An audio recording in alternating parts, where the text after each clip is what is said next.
Hey guys, welcome to another day of Fox 5 Live here in the digital newsroom. You can see I still have no clear background for you. I got covered up with some wallpaper here, and it's just me today, Molly, in the digital studio, bringing you the live news and events of the day. Intern Cam, his seat is empty today, so it's just me for now, guys. It's going to be a little bit of a shorter show than usual based on some stuff going on here today in the newsroom, but I want to welcome you to the show. It's Friday, June 23rd. We're going to start with this event that's going on right now. As we speak, police are updating in Dallas on a situation that came out after yesterday. A body was found in a landfill in Dallas. I'm reading that it was confirmed as a missing 14-year-old teen there. Let's go down to Dallas to see, to check in, then we'll come back up in the DC newsroom. Diligently and tirelessly on a resolution to this senseless loss. The family has made a request that I ask you as members of the media to respectfully respect their privacy as they continue to grieve and heal through this process. My intent today is to walk you through all the steps conducted by our organization that began from the initial call for service that occurred on Monday, June 19th at 8:15 p.m.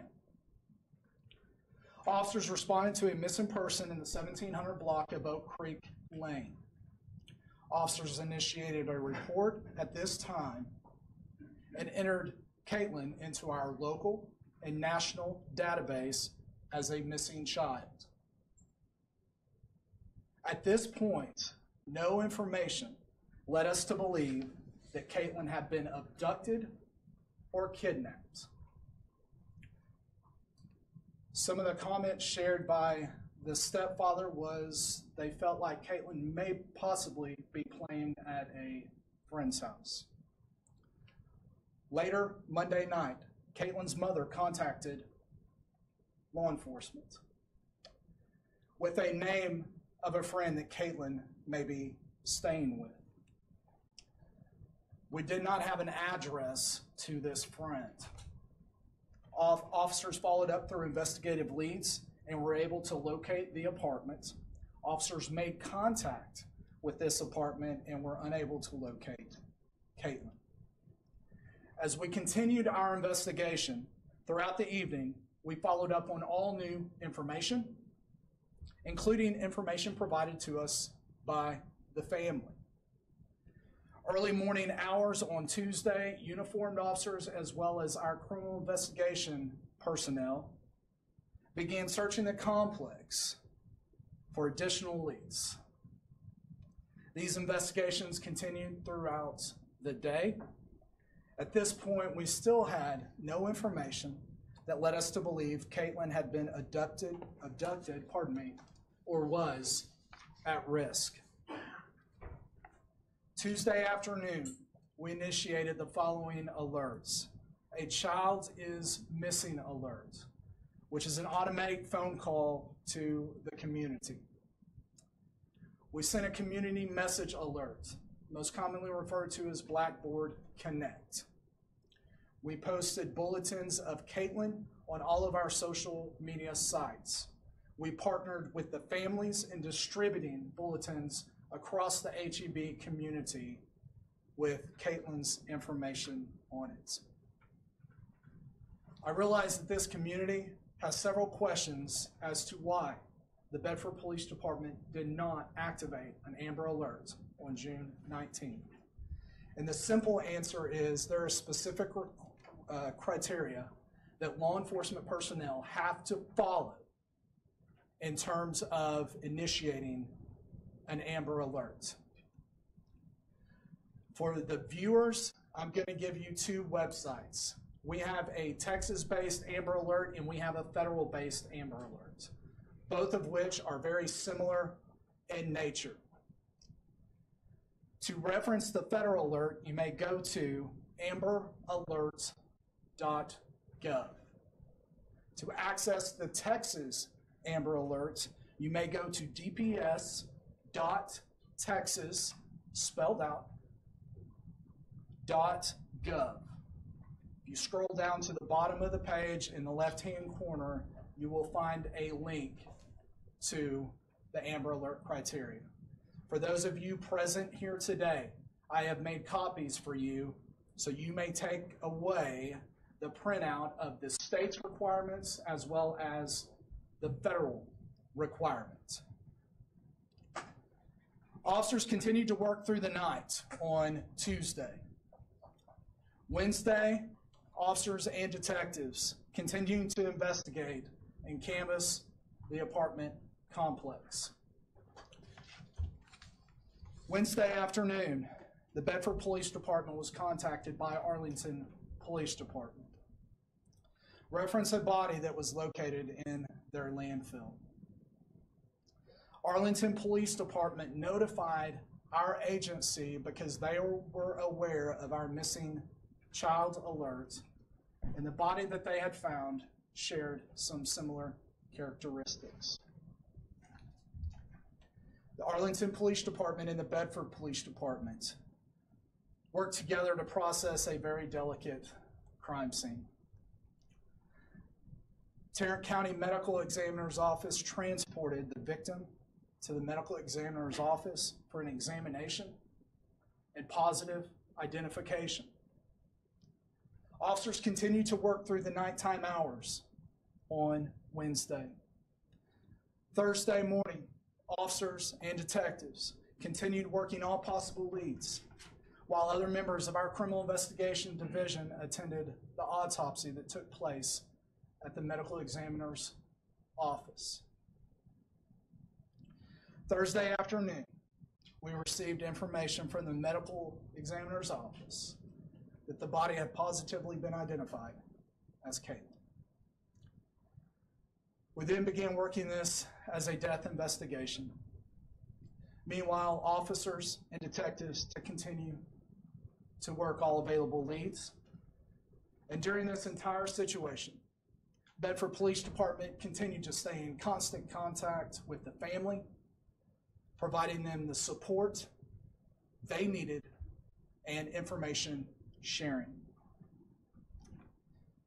In review of this tragic situation, I completed a review of all the actions performed by law enforcement personnel since we were notified of this incident on Monday evening. This was in an effort to determine if there was anything that we possibly could have done differently as a police department. What I found is that our employees performed exceptionally well. There's nothing that we could have done differently. Our staff has worked tirelessly on this case, night and day, since the inception of being notified.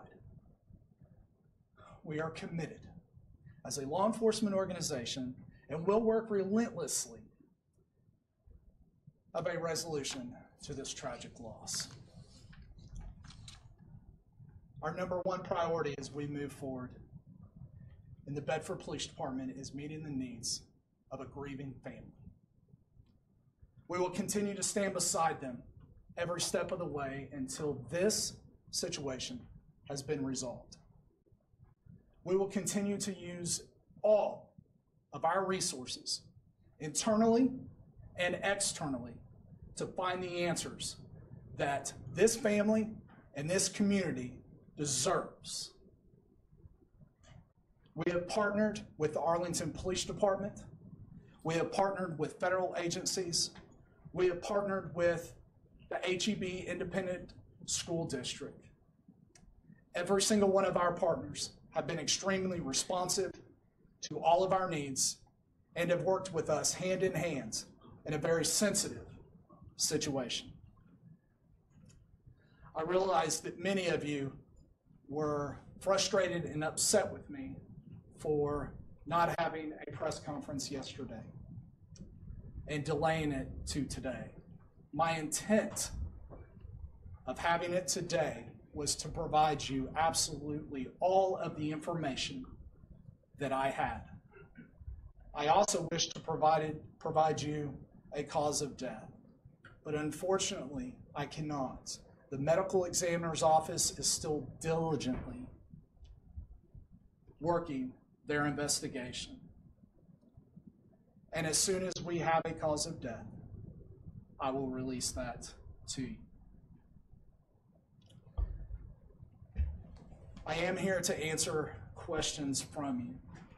I just ask that we are now working a criminal investigative case.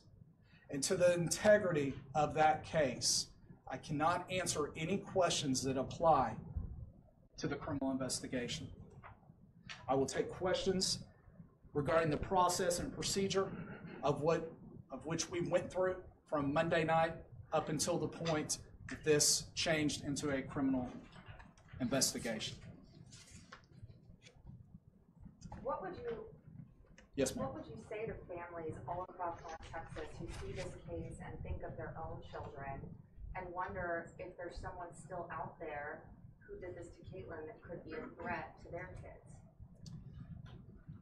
Right now, we have absolutely nothing that points to a risk to our community in terms of further danger. We are still, again, waiting for the cause of death, but all of our information that is coming in through our investigative teams do not indicate a further risk to our community. We have an unknown situation at this point. Which information you didn't receive that make you believe that the umbrella hire didn't apply to? Can you repeat your question? I'm sorry. Which information you didn't receive that made you think that the umbrella hire didn't apply to? So the question is, to be clear, the question is, what information Were you missing? was I, okay. We had no information that indicated that Caitlin was abducted or kidnapped. We had information that friends had saw her in the apartment complex. We had information from the family that led us to believe that she may possibly be at a friend's house. But we did not have any of the specific requirements that would allow us to initiate an Amber Alert. There is not a suspect or a person of interest. We are, in fact, following every lead that comes in, and we are investigating everything that we currently have right now, but we don't have a singular suspect. Well, then how can you say there's no threat to the community? We have no information that leads us to believe that this is an ongoing situation. Well, Chief, if all of your officers and detectives and investigators did everything by the book in determining that it didn't meet the requirements of an Amber Alert, given the end outcome that the standards of issuing an Amber Alert need to change at both the state and federal level? I think that's a good question. In hindsight, we look back and determine if there are things that we could have done differently. The purpose of the criteria for the Amber Alert is to make sure clearly that it is used in the most appropriate manner. In the tragic loss of a 14-year-old female here, there has to be parameters and guidelines set forth before these particular alerts can be issued. But I think what is important here is that we issued a tremendous amount of alerts. We posted on social media. We live in a social media driven world. That information was broadcasted to a tremendous amount of people. We had community members come out and assist us with the bulletins, along with the family and law enforcement personnel. Chief, neighbors yesterday say the police were asking them about a particular person by name who lived in the complex to question them. You say there's no suspect or person of interest, but have you brought people in from the apartment complex to question them about their possible involvement in this case? Yes, we have talked to multiple individuals in the apartment complex. And again, we are following absolutely every single lead, every tip that comes into this organization.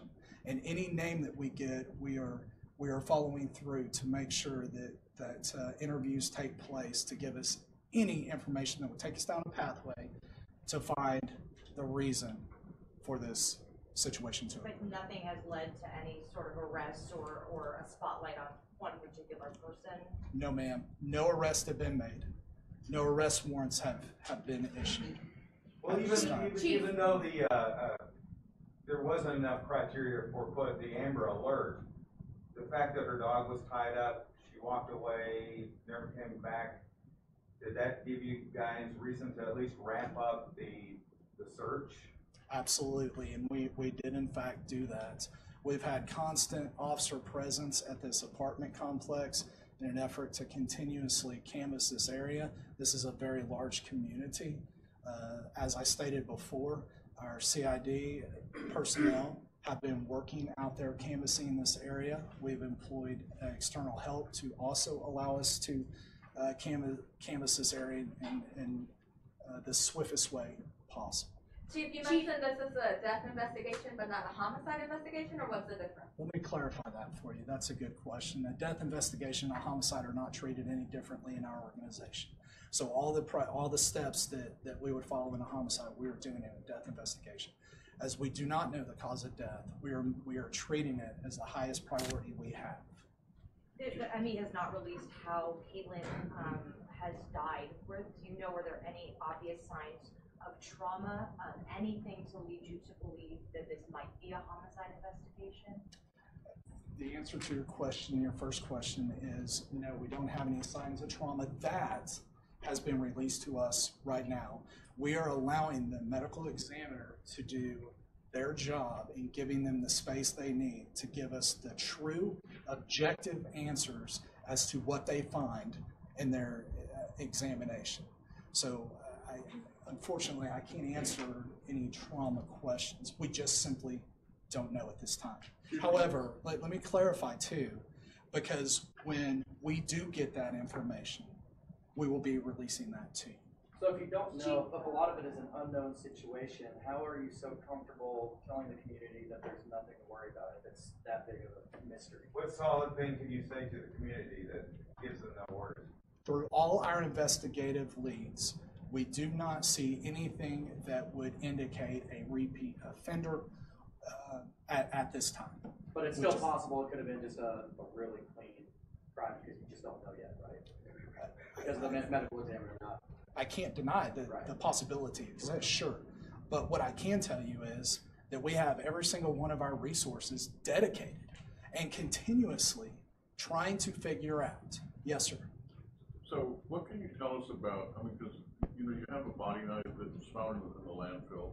I mean, about her steps. I mean, what happened to her and how did she end up in the landfill and how was she taken there? I mean, did she end up in a dumpster, you know what I mean? Yeah, what part of the landfill was she? What was it found? How does that happen without an offender somewhere? All right, so we are partnering with trash services. We're looking at grid searches as to where that debris came from, and we are analyzing that right now to try to narrow in a more specific grid search and continuously narrow that down. Right now it's very broad and it's very large. So our detectives are working on trying to get more answers in that. This is fairly new for us in terms of this information coming out. So again, we're working extremely diligently to try to narrow that down. Well, was your body found in an area where the Republic Services dump their garbage, or was it found in an area where public brings garbage into dump? No, it was the provider's area. Chief, I know you discussed this a little bit earlier in the news conference about the procedures and when you had posted the information on your Facebook page. One of the things that I noticed is that the first posting on the Bedford Police Department's Facebook page came 18.5 hours after she was reported missing. In hindsight, is there any way that you could have posted this right when you got the missing persons report, fearing the absolute worst, even though you didn't have any information that she was abducted? The first initial information that we got indicated that we still had a good probable chance of finding her within the apartment complex, and that there was no information that led us to believe,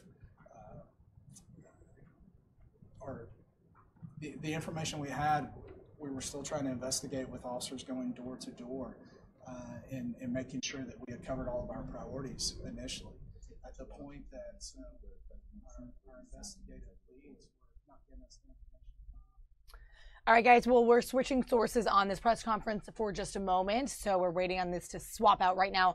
You're looking at an Army update of the situation in Baghdad. Kind of cool video there, but that's about to switch out, and we're going to keep hearing, there it is, from police down in Arlington area in Texas. Just a quick background on this before we jump back in, guys. This was a 14-year-old girl who went missing. She was walking her dog, tied her dog to a post, asked some teen friends to watch him, and then was since afterwards never found and reported missing. And then they found her body. Pretty scary stuff coming out of that Dallas area. No leads right now, but they are treating it like a homicide. So let's jump back in here and listen. And then we're going to take you over to the White House. President Trump will be signing a new act for veterans accountability, and we'll go over there shortly. We are looking for. Let me close by saying this. Well, sir, you're saying you don't know if this is a child predator. You don't even know if she was assaulted sexually. So if it is a child predator, which are often repeat offenders, how can you tell the community you don't have anything to worry about? What we can tell you is we have nothing that points to what you're indicating at this point. However, we are exercising absolutely all resources to get the answers that we're longing for. But why do you believe she was killed? I'm sorry, do you believe that she was killed by somebody? We simply can't answer that question. We just don't have that information. Thank you. Thank you, ladies and gentlemen.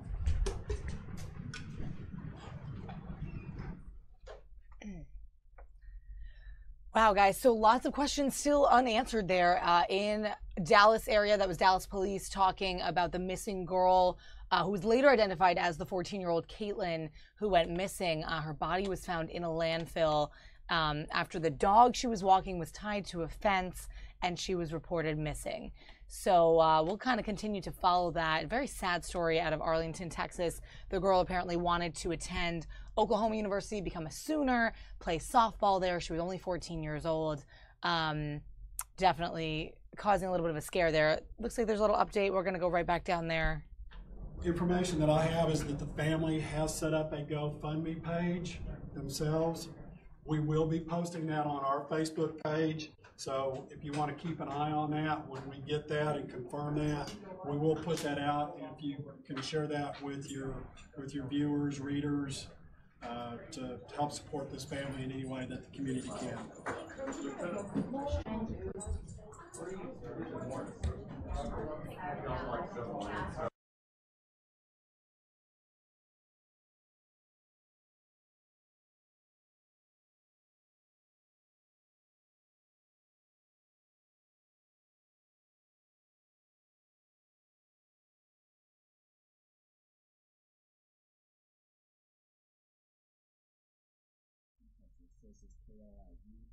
All right, guys, so live look inside of the White House right now. This event is coming up shortly here. Well, wait a minute. They've been in commercial break for like 5 minutes? Not much sound on it right now, but we're going to take you back in there in a little bit.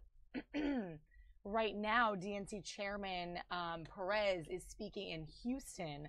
So we're getting a lot of source switching here. Apparently a lot more today happening coverage than I thought. But if you're just joining us, guys, thanks for watching Fox 5 Live here. I'm Molly in Washington, D.C., Fox 5 local news. This is our digital newsroom, so you're taking a look inside our little hub here of, I have a lot of stuff in front of me. You can't really see it, but it's Friday, the 23rd of June, and we're happy to be here sharing this with you guys.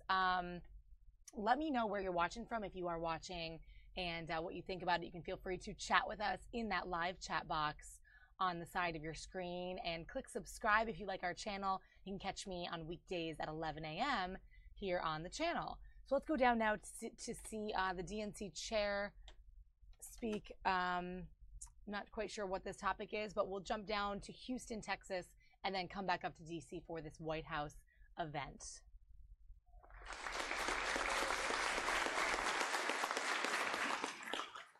Senate Bill 13 was the Paycheck Deception Bill. You will hear much more about this direct attack on public employees in Texas, but let me say that if 2015 represented the United Labor Legislative Committee's finest hour, ULCO, 2017 made it ULCO's finest 2 hours. This time, Lieutenant Governor Dan Patrick, no relation, by the way, no relation, made this bill one of his top priorities. Thus, it was labeled Senate Bill 13. The lower the bill number, the higher the priority. This time, the governor, Greg Abbott, even included Senate Bill 13 in his State of the State speech in January. This time, the bill flew out of the Texas Senate with 2 months left in the legislative session. Instead of, as in 2015, there were only 2 weeks left. This time there were 2 months left, and that was orchestrated by Dan Patrick. Yet as I stand here, through our combined efforts, Senate Bill 13 ended up dying in the Texas House of Representatives.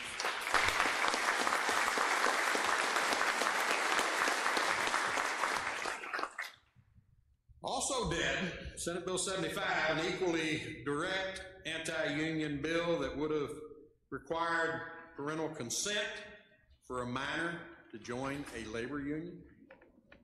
Kudos to the United Food and Commercial Workers for their outstanding effort in killing this bill.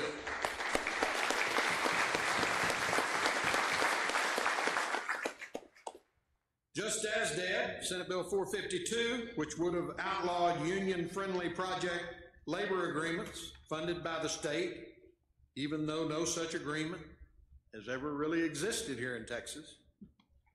We do salute Leonard Aguilar of the Texas Building Trades.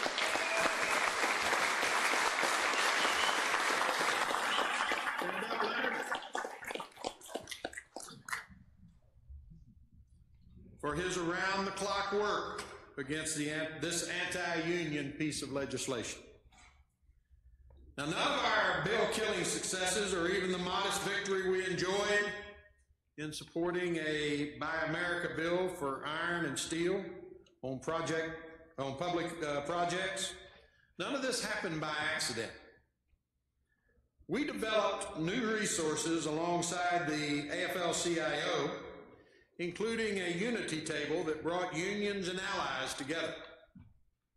field work that let some of our critics and Guys, just a quick update on what you're watching here. I'm finding out some more information. It's the AFL-CIO convention down in Houston. They're going to be speaking about unions and workers' rights, and up next will be the DNC chairman, Tom Perez. So kind of, if we're interested in that, we'll kind of wait around for him and see what happens down there. Also, concurrently, we're waiting for this event at the White House to kind of take off. It's going to be President Trump signing another executive order, this time on accountability for veterans.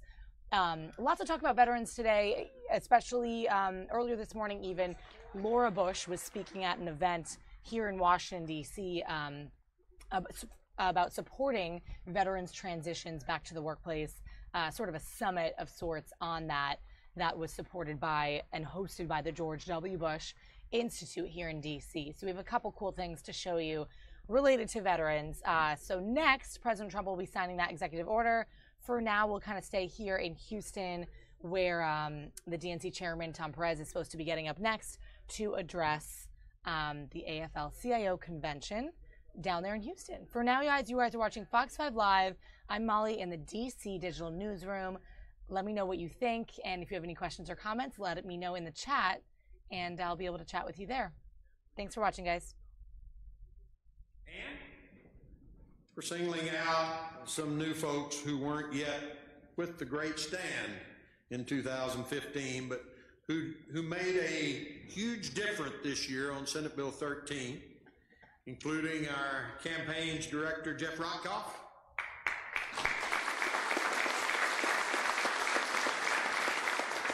our field organizer, Kara Sheehan, our digital strategist, Mark Maldonado, our temporary field organizers, Jessica Wolf and Cassidy Griffith, and she's not here with us today, but our Unity Table Communications Director, Rachel Rakowski.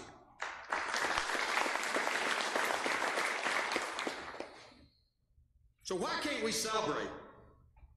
Why is the only question I must ask of all of you,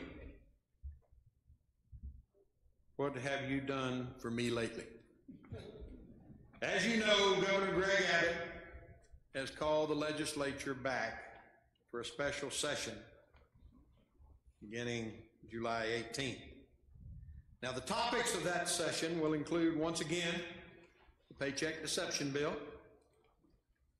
I'm not going to put rose-colored glasses on this effort to take away the economic freedom of state and local employees to support the labor organizations of their choice through payroll dues deduction has a very real chance of becoming law, even with our best effort against it.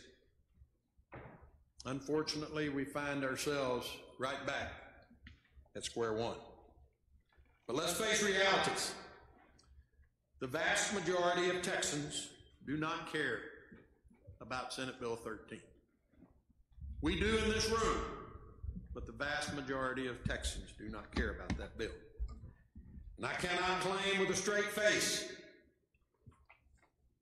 that it is a kitchen table issue outside the world of labor unions and our antagonists.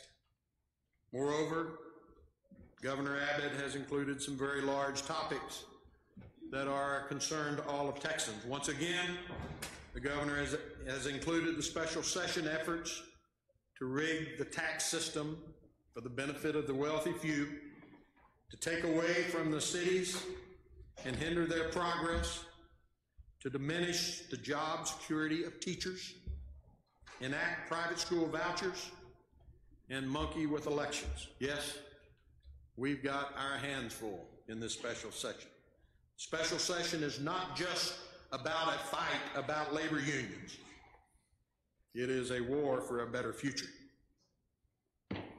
In the legislative war ahead, I cannot imagine a better army to stand with than the union members in this room. I stand before you today, proud to be your president.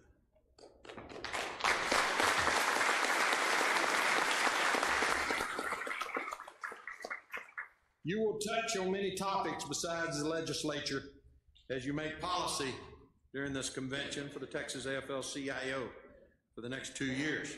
But your work is ultimately about the legislature, which is the prime focus of any state labor federation. The help you provided at the last convention, including strategic planning and reinforcements for our political education program, paid off at very crucial moments.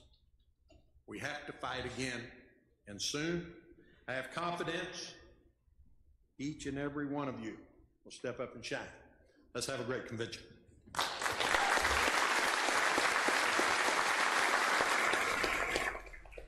So guys, a live look inside the convention, the AFL-CIO convention down in Houston. Looks like DNC Chairman Tom Perez is next to the stand. He'll be speaking here about workers' rights. Also, we're going to jump on over to the White House when that all happens. Here's a live look of the White House. Let me grab that. Check it out. There's the Fox News reporter getting ready. President Trump will be signing an executive order for veterans and their accountability, an accountability act for veterans. So that is all coming up next here on Fox 5 Live. Let's go back down to Houston. I'll keep an eye on these sources. And as always, thanks for watching, guys, on this Friday. Fox 5 Live from our digital newsroom, just bringing you anything that we have live coming in so you can stay up on the news and events of the day. All right, here comes Perez. We're going to go back down. President Obama. Tom Perez oversaw the preparation of an overtime rule that would have brought fairness to millions of salaried workers until a federal judge halted it before it could take effect. The Texas AFL-CIO has filed papers to enter a federal lawsuit to fight for that rule, which would stop mandatory free overtime when workers who don't even make enough to escape poverty in many cases. We entered the lawsuit because Thomas Perez did the right thing, and we know the Trump administration would not do so. As Labor Secretary, Perez also continued his lifelong advocacy for civil rights, his portfolio of fighting hate crimes, expanding housing opportunity, and taking on other fights in the Obama Justice Department could be a separate introduction. Brothers and sisters, please give the warmest of welcomes to the Thomas Perez.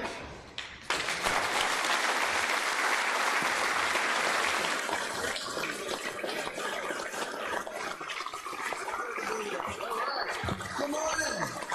Buenos dias. John, thank you. Good morning. It's great to be back here with you. Thank you, John, for your very, very kind introduction. Secretary Treasurer Rick Levy, thank you so much for all you're doing. Zeph Capo, thank you. I was with Randy Weingarten a few weeks ago in South Carolina, stumping for Archie Parnell. And as always, she was a force of nature. So thank you for being here. You know, folks, I love being with trade unionists. Because you see, I grew up in Buffalo, New York. And I want to start out by telling you something that you don't hear enough of. Thank you. Thank you for standing up for the middle class. You know, I was 12 years old when my dad died. And my surrogate father was a Teamster. He took me under his wing in Buffalo, New York. And my dad died June 29th, 1974. 6 days from now is his anniversary. My surrogate father died June 29th, 2008. And his wife, my surrogate mother, died June 29th, 2013. You will never be able to convince me that that's a coincidence. I always have a staff cardiologist following me every June 29th, parenthetically, but I digress. And you know, when times got tough in Buffalo, the union movement was behind him. They had his back. They were always there. They're always there for me. When we saw jobs literally and figuratively go south, the union movement was there, fighting for dignity, And that is why I've understood, and I had the privilege of working for a guy named Ted Kennedy, who understood that the health of the middle class and the health of the labor movement go hand in hand. That's what a fact, folks. And the National Bureau of Economic Research literally just this week issued a report on the importance of the labor movement. And here's what they said. They look back over the 20th century in the first 17 years of this year, and this is what they said. The high point of American unions coincided with the low point of American wage inequality in the 20th century. Let me repeat that. The high point of American unions. So DNC Chairman there, Tom Perez, speaking to a crowd at the AFL-CIO convention in Houston. Guys, also, we're just getting started here at the White House. President Trump signing another executive order. I'm going to keep my eye on this so we can come back to Houston and check it out. Let's go over to the White House now as this all starts up in the, I think, East Room, possibly in the East Wing of the White House.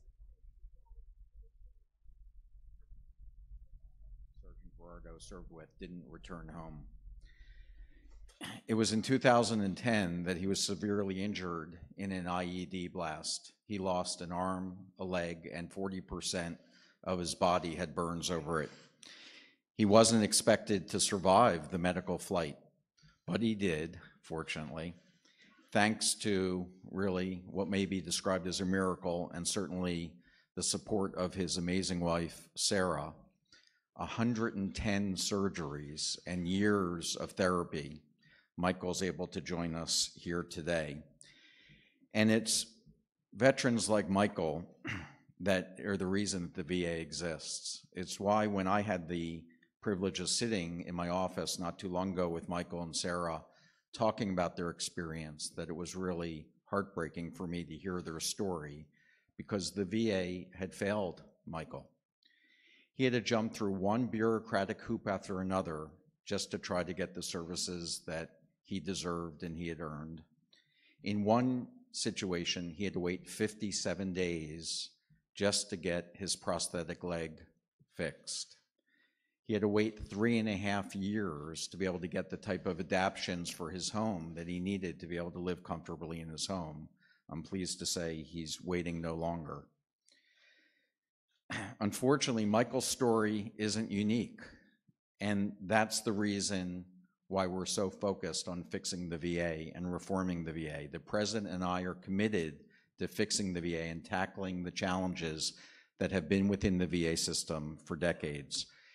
Millions of veterans like Michael and their families are counting on us. So today we're here to celebrate an important step towards that reform of the VA.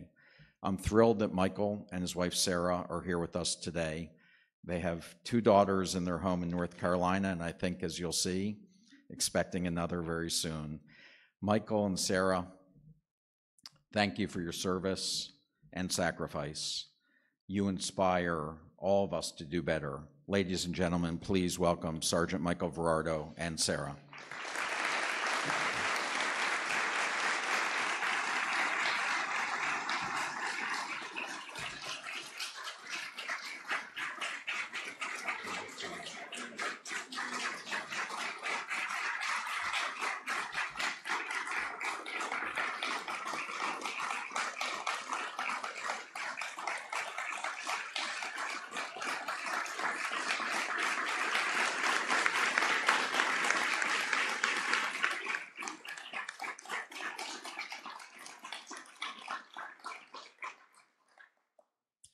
I am truly honored and humbled to be speaking here today.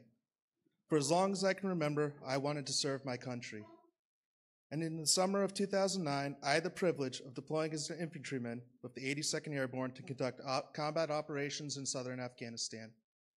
I prepared myself for the worst, death and dismemberment. On April 24th, 2010, I stepped on an improvised explosive device that caused life-altering injuries. My long road home has included over 100 surgeries. and years of speech, visual, physical, and occupational therapies. I knew that such injuries were a risk of the enlistment that I made. What I was not prepared for was coming home to a broken VA system. I wasn't prepared to wait 57 days for a signature on a piece of paper so that my only prosthetic limb could be repaired. I wasn't prepared to be asked to make a 3-hour round trip so that just last year they could check to see if I still had my serious combat injuries. I wasn't prepared to watch my wife beg, plead, and make countless phone calls so that I could receive what was often basic and necessary medical care. But today is a new day, and this administration has fulfilled its promise that the veteran is empowered and the veteran is in charge of his or her own care. Under the previous administration, I waited over 3.5 years for required adaptive changes to be made so that I could safely reside in my own home. Under President Trump, with the assistance of Secretary Shulkin, these changes were made within weeks. Today, our President, Donald Trump, will sign this important bill into law that will ensure real accountability for our nation's veterans. Dr. Shulkin will be empowered to ensure that the VA adheres to the standard of excellence it promotes, and that the employees who are at the VA are the ones that have a servant's heart for those that have worn our nation's uniform. The most difficult part of my war injuries were coming home to such a broken system.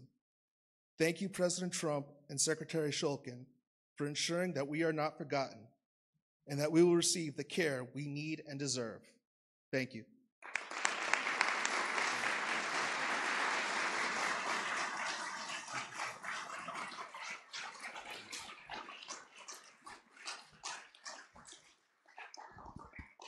Thank you, Michael and Sarah.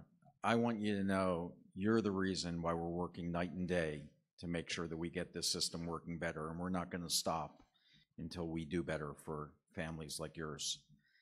A few weeks ago, I was here at the White House, and I had the chance to deliver a talk on the state of the VA. And in those remarks, I talked about 13 risks that VA faces in its reform. One of those was accountability. Veterans deserve an organization that they can trust, that provides the highest quality services. Employees who act contrary to our core values erode that trust.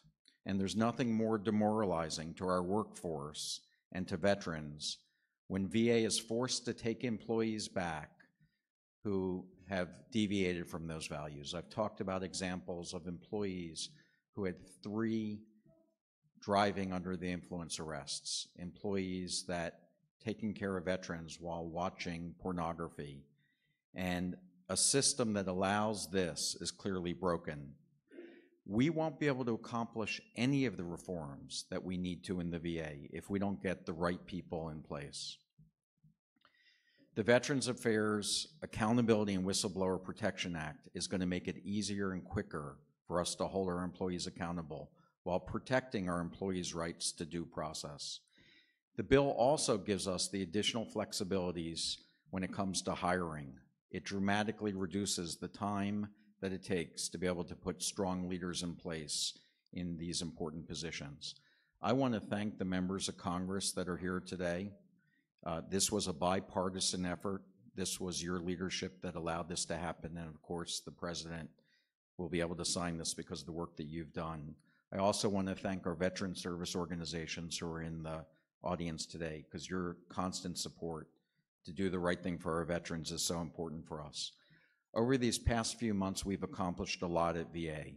We've dramatically expanded access. We've published all of our wait times so that our veterans can see what those times are. We've reduced our times to process disability claims. We've launched the President's White House Hotline. We've made decisions that are important in modernizing the VA. One of those was to replace our electronic medical record, to share one with the Department of Defense. And we've started to modernize our facilities with new public-private partnerships and getting rid of vacant and underutilized properties. We've also reduced regulations. We've made it easier for states to be able to build state nursing homes without the federal guidelines, but to rely on their own. And most importantly, we've taken important steps to be able to reduce veteran suicides. We've fixed the Veterans Crisis Line. We've expanded providers. And we've also expanded coverage to other than honorable veterans who have been discharged. I want to thank President Trump for his leadership and determination to fix the VA. The President knows that we have to do better for our veterans. And so it's actually a great honor today that the President will sign the Veterans Affairs Accountability and Whistleblower Protection Act. I have the pleasure today of introducing the biggest champion veterans could hope for. Under his leadership and unwavering support, VA has been moving to solve many of these challenges that have been spanning multiple administrations over decades. Veterans deserve a VA that they can trust and take pride in. VA is a national resource that must be protected in order to serve veterans and the families for generations to come. President Trump understands this and knows that in order to fix the VA, we need to modernize our systems, improve access, and deliver the highest quality of care and services. Mr. President, today is no doubt a great day for veterans, their families, and the vast majority of VA employees who want nothing more than to give back to those who have sacrificed so much. Mr. President, thank you for your leadership and unwavering support for veterans. So it is with great pride that I introduce the 45th President of the United States, Donald Trump.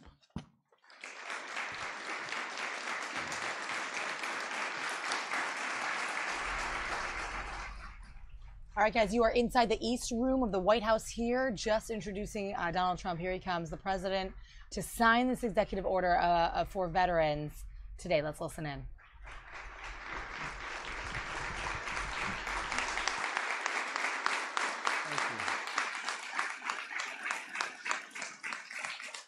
Thank you very much. Thank you. Thank you very much, everybody. That's really greatly appreciated.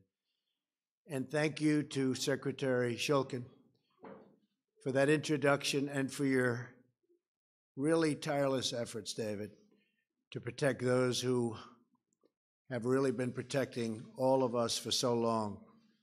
These are great, great people. And you know what I'm talking about, right? Congratulations. In just a short time, we've already achieved transformative change at the VA, and believe me, we're just getting started. We have so many people that have been so helpful right here in the room, and Tom and all my friends. It's been fantastic. The enthusiasm for the Veterans Administration and for making it right for our great veterans has been incredible, and I want to thank all of them. One of my greatest honors and joys during the presidential campaign was the time I spent going all across the country with our nation's really and truly incredible veterans. In their courage, their dignity, and their selfless sacrifice, they represent the very best of us. Our veterans have fulfilled their duty to this nation, and now we must fulfill our duty to them. So to every veteran who is here with us today, I just want to say two very simple words. Thank you. Thank you. Thank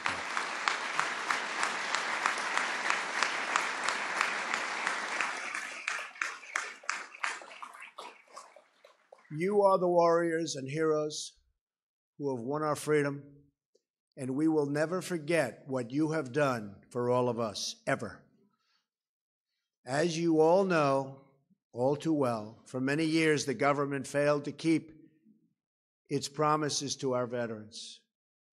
We all remember the nightmare that veterans suffered during the VA scandals that were exposed a few years ago. Veterans were put on secret wait lists, given the wrong medication, given the bad treatments, and ignored in moments of crisis for them. Many veterans died waiting for a simple doctor's appointment. What happened was a national disgrace, and yet some of the employees involved in these scandals remained on the payrolls. Outdated laws kept the government from holding those who failed our veterans accountable. Today, we are finally changing those laws. Wasn't easy, but we did have some fantastic help to make sure that the scandal of what we suffered so recently never, ever happens again, and that our veterans can get the care they so richly deserve. So you just heard from Sergeant Michael Ferrardo. Great. I didn't get to shake your hand, Michael. Huh? Get up, Michael.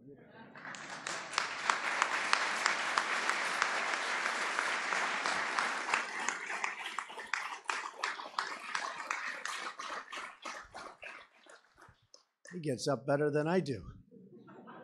Thank you, Michael. Michael lost 2 limbs in defending our country, and yet he had to wait 57 days to get his prosthetic leg repaired. It's a long time, Michael. And over 3.5 years for modifications to make his house more accessible. What happened to Michael is happening to many, but it's rarely happening under our leadership and David's leadership anymore. That I can tell you. Our wounded warriors have given everything they have to this nation, and we owe them everything we have in return, and we're taking care of it. Today, we are taking a very historic action to transform the VA by enacting the VA Accountability and Whistleblower Protection Act. This was not easy. This was not an easy one. And it's one that they've wanted to do, Michael, you know, for a long time, for many years. Couldn't get it done. We got it done. This is one of the largest reforms to the VA in its history. It's a reform that I campaigned on, and now I am thrilled to be able to sign that promise into law. VA accountability is essential to making sure that our veterans are treated with the respect they have so richly earned through their blood, sweat, and tears. This law will finally give the VA secretary, who is, by the way, just doing some job, and he's doing it with this and with the heart. Believe me.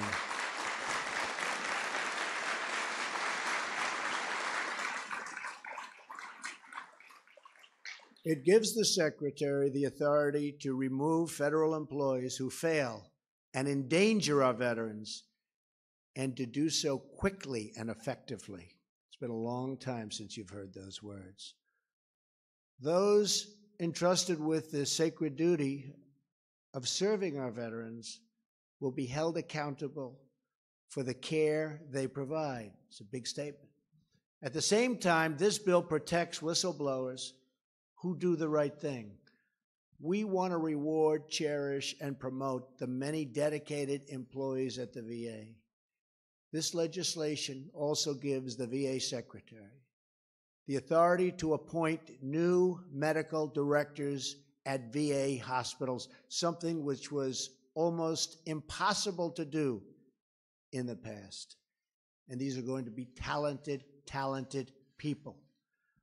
I applaud Chairman Phil Rowe and the members of Congress here with us today, which we have many, who fought so hard for this legislation. And I want them up here when I sign. And I just want to thank the members of Congress.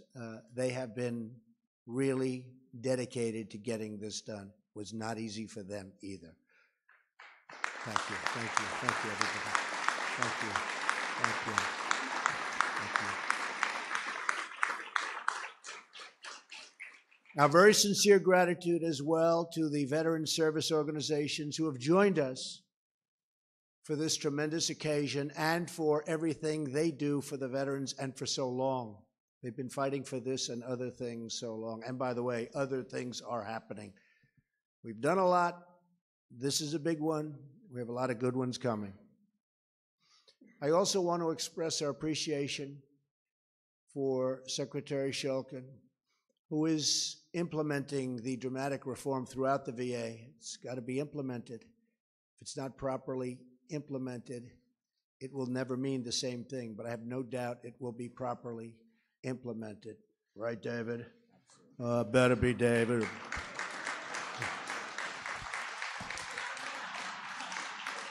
We'll never have to use those words.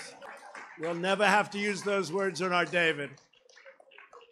We will never use those words on you, that's for sure.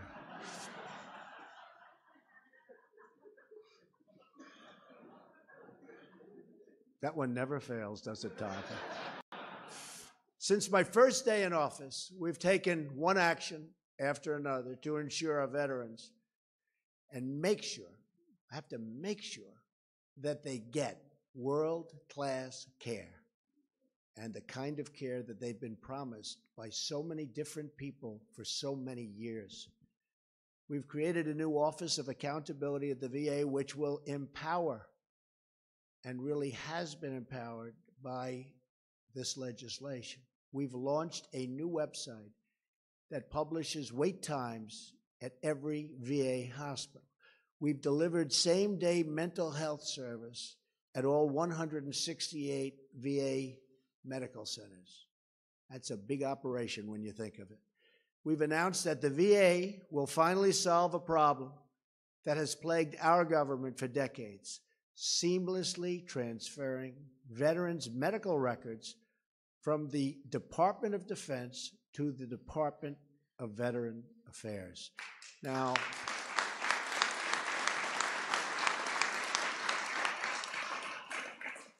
that doesn't sound like such a big deal. It is, believe me. That was a big one. We thought this would be easy, but the people like David and all that have been here and understand the system, he said, that's going to be a tough one. We got it done. So that was a good one. But it is something we're very proud of, to have been able to do it this quickly. I've also signed the Veterans Choice Improvement Act so that more veterans can see the doctor of their choice. Already this year, using the Choice program, veterans have received nearly double the number of approvals to see the doctor of their choosing. And this is only the beginning. We will not rest until the job is 100% complete for our great veterans.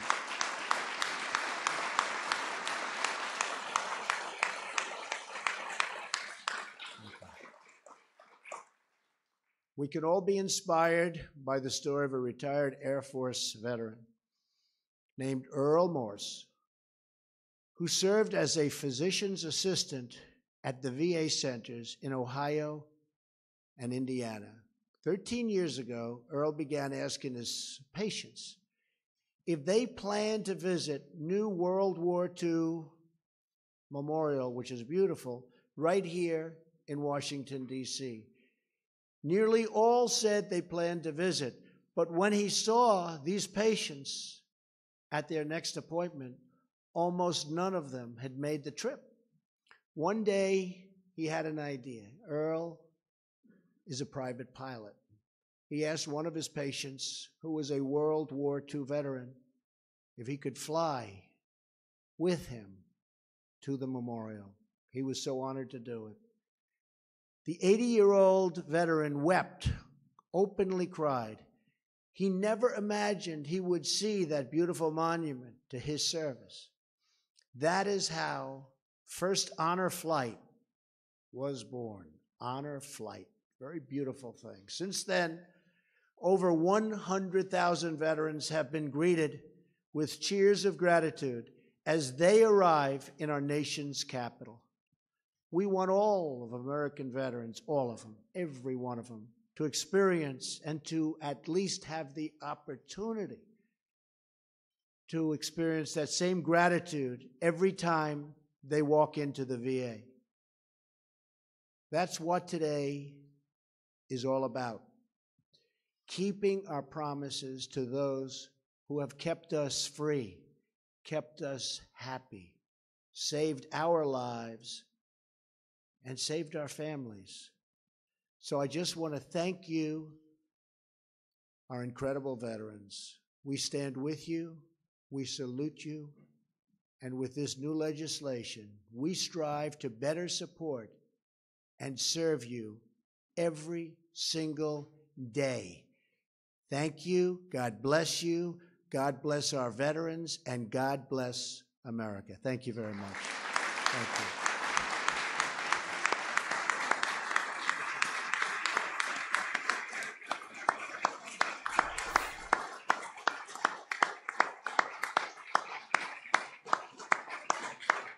Come on up. All right, guys, so you're watching President Trump. He's about to sign this executive order. And actually, I'm reading a little bit more about this. It's actually called the VA Accountability and Whistleblower Protection Act of 2017. So it's meant to enable people, or enable the office to look into claims made by whistleblowers in the office and protect them from retaliation. There we go. There's a little photo op. VA Secretary there on the left, David Shulkin, joins President Trump here as he signs this legislation here in the East Room of the White House. Properly. Thank you, David. Congratulations. Thank you again, Michael. Congratulations. Sarah. Thank you. Nice to see you.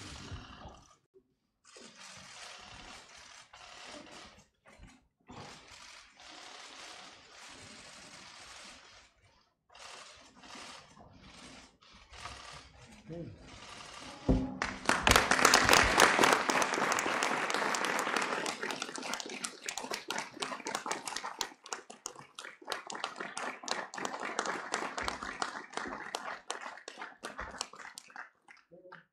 And everybody, who should get this pen? Michael. I have a feeling it's Michael. What do you think? Right? Absolutely. Absolutely. We're going to get some others.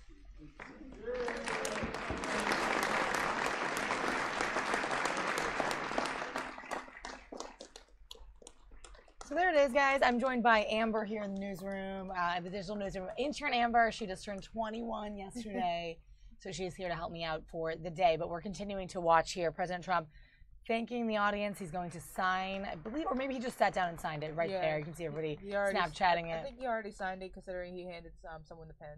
Okay, good.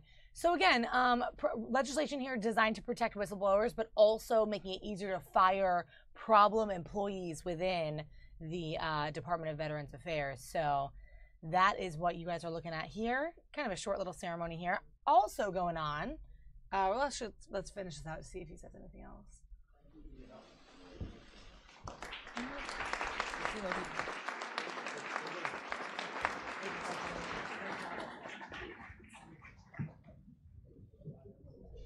Yep, this is probably just ending right here. The crowd seems to be taking their last pictures and whatnot. There you go, the nice wide shot of the East Room of the White House, where President Trump often signs or makes little remarks or speeches that we often take for you guys live. So again, if you're watching, thanks so much for coming on our show.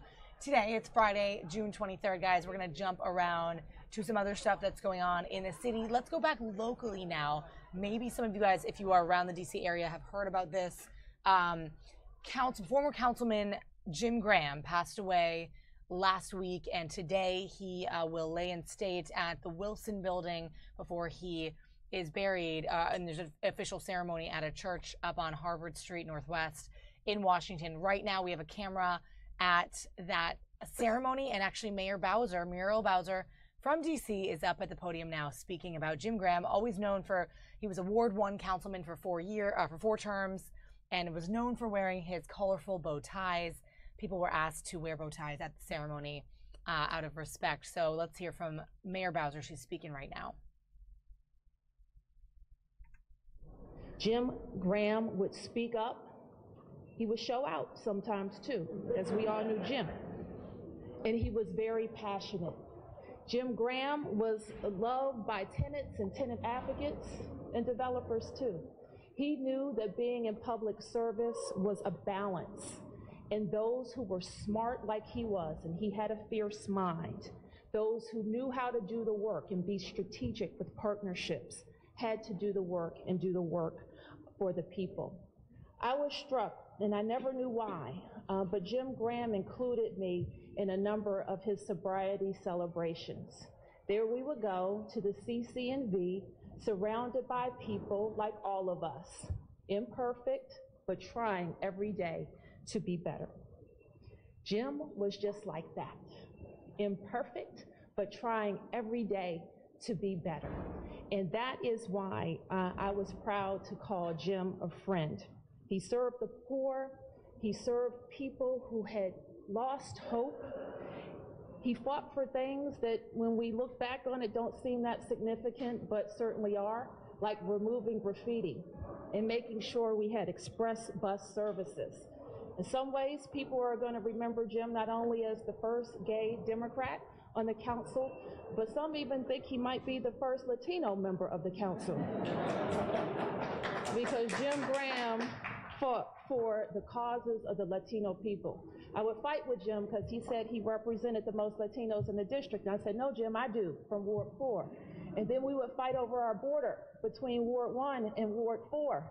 And he would tell me, you know, Bowser, there is no part of Park View in Ward 4. And I would say, Jim, there is no part of Petworth in Ward 1. And there we went with our battles. But I know when I represented Ward 4, we were all the better because of Jim's advocacy for our beloved Georgia Avenue and the like. So we know his constituent services story. The chairman talked about some very fundamental to our democracy in our city and participation in our city legislation that he was involved in. And I'm just going to remember Jim. He's gone from us too soon. I wish we had many, many more years with him. I just want to say on behalf of my entire team, Jackie Reyes, who leads our Office of Latino Affairs, John Locker, who works with us in our Community Affairs Office, Calvin Woodland, who does all of the work in reaching out and making sure people get second chances, and Wilson Reynolds, all who are members of Jim's team who continue to serve the District of Columbia. And I know our hearts and their hearts are very heavy. So on behalf of all of us, we're going to miss you, Jim.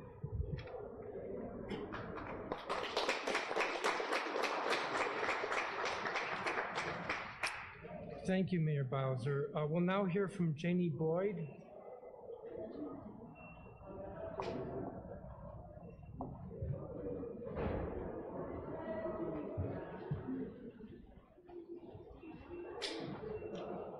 I first met you, Janie, when you lived on 11th Street, and I was campaigning the same year that Jim Graham got elected the first time, and you looked at me with a lot of suspicion back then. But it's good to see you. And I know you were a longtime supporter of Mr. Graham, so please.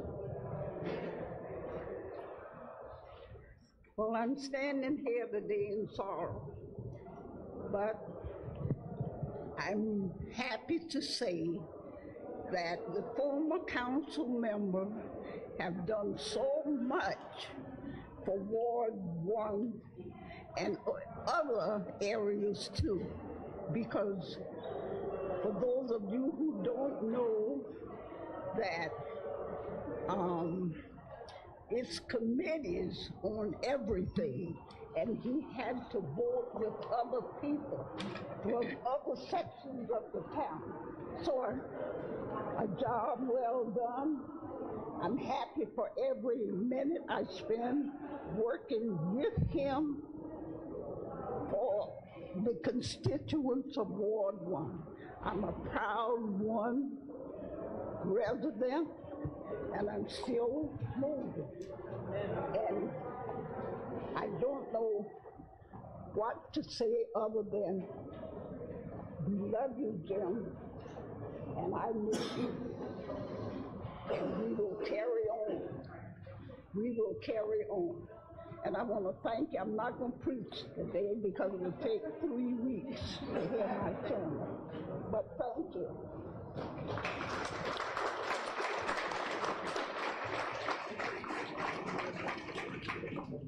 Thank you, Jane. And we'll now hear from Ted Loza, who was Chief of Staff for a while for Jim Graham.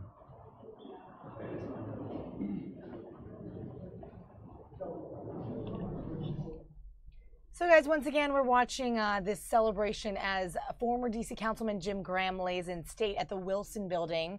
There's the mayor there in the gray dress, and we're hearing from some of Jim Graham's former close aides and friends, and I guess his former chief of staff here.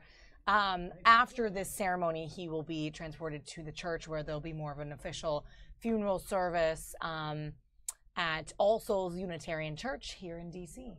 So that's what you guys are watching. Thanks for joining us. We're going to listen a little further, and yeah, we'll go from there. Yes. How are you doing? Life is good. And it is something that I myself adopted later on.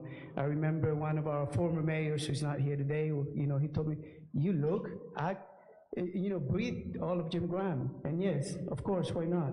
He taught many of us many great lessons.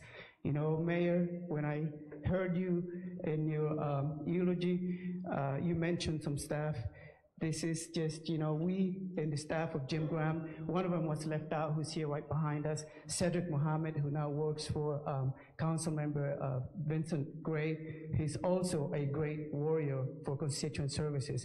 We always, all of us, I think, agree that working for Jim Graham is like a type of community Navy SEALs type of school, you know, where if you're, you know, many come in for the school, but not many survive, you know. Some of them even you never hear from because they pass away, accidents happen. But those of us who survived, you just mentioned, they're in great places, including myself. You know, after being thrown in a pool of sharks, I came out scratched, but whole, and I'm standing right here today.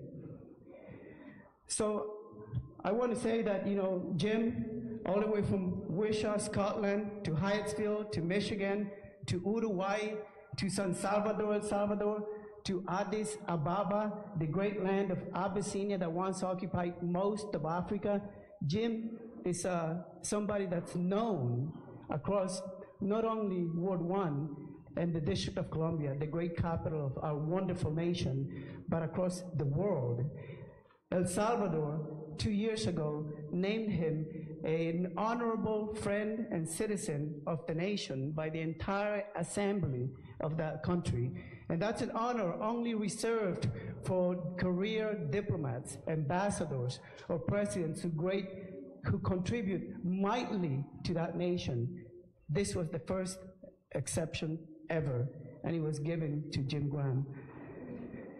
Can some of the friends of Jim Graham from the organizing committee for his farewell stand up, please, wherever you are? Janie Boyd, yourself included. So we have about Amber, I gotta say that bow tie on his coffin, too cute. Representing the gay rights movement as well, right? Jim Graham was known for being a force in that movement. Here as a DC councilman for Ward 1 for a number of terms, and he's being celebrated today here at the Wilson Building. This goes, I think, all the way till about 5 p.m., or at least the doors are open for the public till about 5 p.m. today. And that's what I know about that. So Amber, you're from here. So wait, he's gonna be in the building for till 5 p.m. and then he's going to the funeral home. I believe that this is part of the religious services, the religious ceremony here. It began at noon, and then immediately following these services, there's going to be an event at the church. So I believe he's gonna be moved, yes, after this. Okay. But Amber, you grew up in the area. Do you remember hearing much about Jim Graham, or? Growing up, I never really focused on politics. So the farthest I've gone with the politics was just knowing former President Barack Obama and his family. Other than that, Sure. I didn't really focus on. Granted, yeah, very localized, very localized politics here for the district itself as a councilman. I've been in DC a long time. Definitely knew of Jim Graham and his work and what he supported, and even as a former journalist in my very young days, I remember writing some pieces about some of the things that he supported. I just remember his name being a name in that world, in the media for sure. So this continues, and we'll check back in here, guys. Then we're gonna bring it back inside the newsroom. Sorry, I keep flying. I keep looking at this bug because it's humid in here for some reason. There are bugs growing in my studio. It is the summer, so. And when you get to that point where it's humid, hot, and hazy, you just never know where they're gonna be. So. Thank goodness it's not cicadas. Oh yes, that is a good point. I've been hearing that they've returned. I'm hearing that too. Let's cross our fingers. All right, we're gonna go back in. Jim meant to all of us, and certainly to me, in one of our many cocktail invitations and evening galas, and he was always arriving late. He thought he could do that, and who cares? And we arrived late. I always was upset at him because we needed to arrive early or on time. He said, no, we can be late, no problem. This one time at the Four Seasons Hotel in Georgetown, it sort of paid off because there were no other seats for us at this great and wonderful venue. It must have been circa 2004, 2005 maybe. I had been with him for a number of years already. And all of you know, who knows Jim Graham, know that I hanged out with him an awful lot everywhere.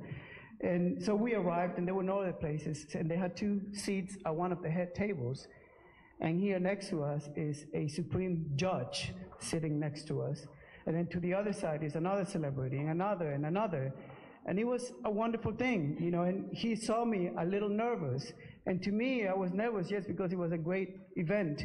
And then he saw me a little nervous. He said, relax, it's okay. You know, they're just people like you and I. And I said, yeah. But he saw me continue to be nervous. And he asked me again, what's wrong? Because we sort of knew each other well by then. And I said, well, they don't worry me. And he said, well, what's going on? I said, my father is here. He said, what do you mean? Those of you who don't know me, you know, I never, my father, although he's been here all his life, I've never had a relationship with him. But I knew who he was, I knew what he looked like, and I hadn't seen him in years. And he said, your father is here? I said, yes, he's here. And he said, who is he? Where is he sitting? I said, he's not sitting. He said, so where is he? He's a waiter here, serving the head tables. And then my father had made eye contact with me, and I saw him turn to another one of the waiters, and then I think they switched places for some reason, and he went far away at some other tables. And he saw me that I remained nervous. At the end of the event, Jim came to me and said, show me who your father is. And I thought he had forgotten, but at the end of this was about an hour and a half later, he said, show me who your father is. And I said, why? He said, I want to meet him. And I said, okay, but I haven't talked to him. I don't really know him, you know. And he said, it's okay, I want to meet him. So I walked him over to my blood father, and then I said, hi, and he recognized me. He said, hello. He said, it's good to see you here. He seemed a little shocked, like he didn't want to be around me, maybe for God knows why. But Jim, you know, sort of stopped me, and he introduced himself, shook his hand, looked at him straight in the eyes, like those looks like he gives, right? He looked at him straight in the eyes, and he knew of my relationship with my father, and he told him, I have him now. I have him now, he repeated in his face, looking dead on his eyes. And then he pushed me aside, and we walked away. And that sort of wraps up our relationship. Because yes, Jim, you had me. He had all of us. He had me in good and bad. And we were friends all the way to the end, regardless what anybody says or thinks. And he was a good guy. I want to finish here by quoting something from the Bible. It's Matthew chapter 32, and it says it's about the final judgment. And he reads, when the Son of Man comes to his glory, and all the angels with him, then he will sit on his glorious throne. Before him will be gathered all nations, and he will separate people from another as a shepherd separates the sheep from the goats. And he will place the sheep on the right, but the goats on the left. Then the king will say to those on the right, this is God speaking now, and the Bible quotes, come, you who are blessed by my Father. Inherit the kingdom prepared for you from the foundation of the world. For I was hungry, and you gave me food. I was thirsty, and you gave me drink. I was a stranger, and you welcomed me. I was naked, and you clothed me. I was sick, and you visited me. I was in prison, and you came to see me. This embodies who Jim Graham was to all of us, regardless what anybody says. And I'm proud to be associated with him. I'm proud to be standing here with him. I want to recognize 3 members of his family who are sitting here with us, who came from Michigan. Thank you so very much for this space and for being here and for sharing these moments with Jim. Thank you to all his friends and his family.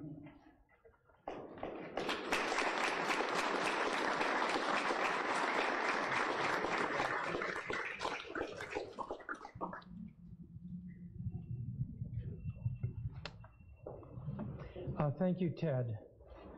That's going to conclude the program. The remains will lie in state here until, I believe, 5 o'clock this evening. And then my recollection is there's a viewing at All Souls Unitarian Church tomorrow at 10 in the morning. All Souls, those of you who live in the district should know, is on 16th Street near Columbia and Harvard. And the service will be at noon at All Souls. I want to thank you all for being here. I want to thank my colleagues. I want to thank former council members who are here. And I also, on behalf of the council, want to thank Jim Graham.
I'm the chief tenant advocate. He created my office. I am here because of this. I'm Johanna Shreves.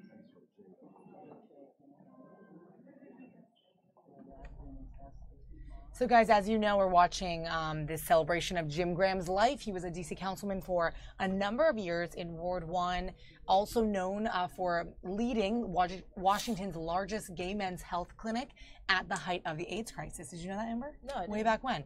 So that's what you see there, the rainbow bow tie on top of that coffin there, where he is laying in repose here at the John A. Wilson building in DC. And that's what you guys are watching. You saw the mayor there earlier, mayor of DC, and others speak to celebrate his life.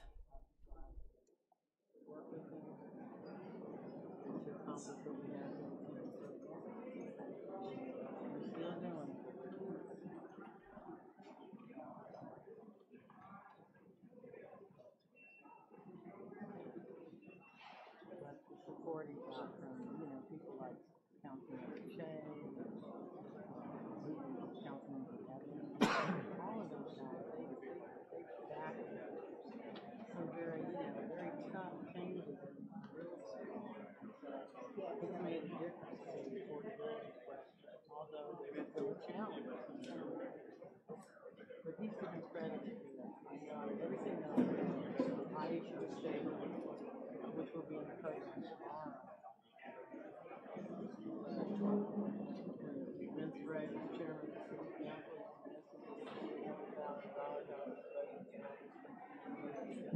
you know all these guys. Hey, how you doing? Hospital. Did you? He wouldn't let us see you. I just showed up. I knew you could. Yeah, he didn't show up. I had to town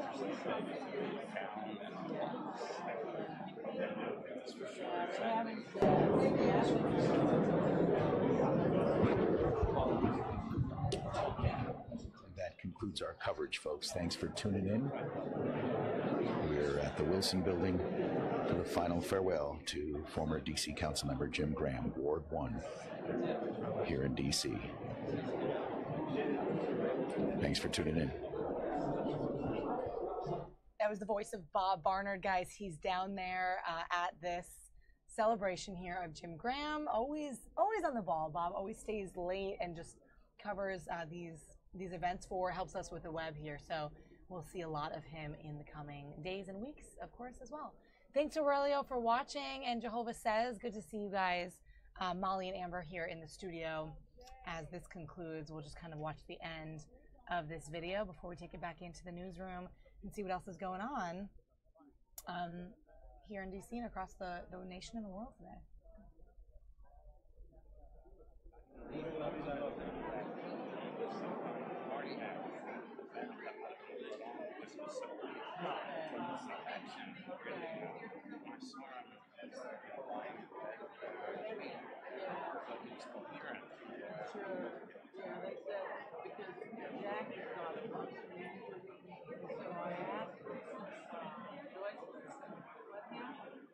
She told me that he had been given unknown drugs, that he had a terrible reaction, and then they had to take him to the hospital.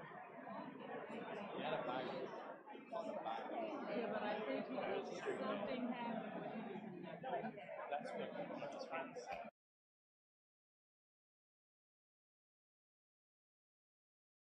All right, guys, we're back in studio here in Washington, D.C., Fox 5 Local News. It's me and Amber today. Hi. Amber, you celebrated something big yesterday. What was it? My 21st birthday. How was it? So you guys saw if you were watching yesterday, we had cupcakes in studio. I had a blue one with a rainbow flag. It was awesome. Yeah. We were getting sugared up. Yeah.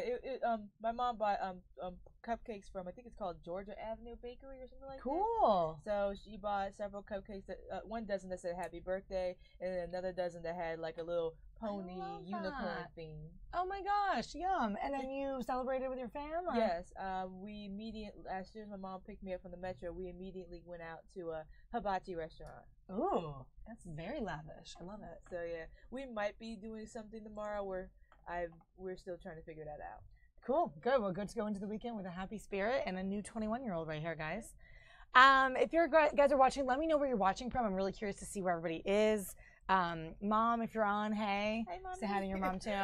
And we're going to go now. Let's check out this story. I actually thought this was a really cool package. There was a man who visited Disneyland in Anaheim, California for 2,000 straight days. That's 5.5 years of Disneyland entry.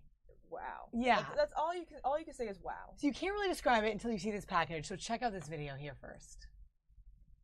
Disneyland every single day for the past 2,000 days. You know, this is going to probably end up in even Guinness World Records, and that wasn't even something when this first started that was planned. The Orange County native got an annual pass as a gift while unemployed. He used it every single day of 2012. Now, 5 years later, and working full-time, he's still coming every day. I come in the evening. As long as you're in the gate before closing, then you're good to go. Wait a minute. Whoa, wait a minute. You've been here every day for 2,000 days? Oh my goodness. You're not the only mad one. It's been a positive, it's been a motivator. It's been my workout gym. This past year, I've lost about 40 pounds. How many years is that? 5.5. 5.5 years. Only in California could you do that? The Air Force veteran's girlfriend, Karen, shares his love of Disney, but she can't join him every day. I am a teacher and a graduate student, so I do not have the time. So 2-3 times a week, depending on what's going on. So how does he pay for living at Disneyland? Annual pass. Even at the top of the line right now is $1,049. If you were to come on a single day basis and pay cash at the gate, you'd be spending over $65,000 for the year. Jeff has acquired quite a following on social media. He's also the envy of every kid. So what do you think about coming to Disneyland every single day for 5.5 years? We've been good. You want to get sick of it? No.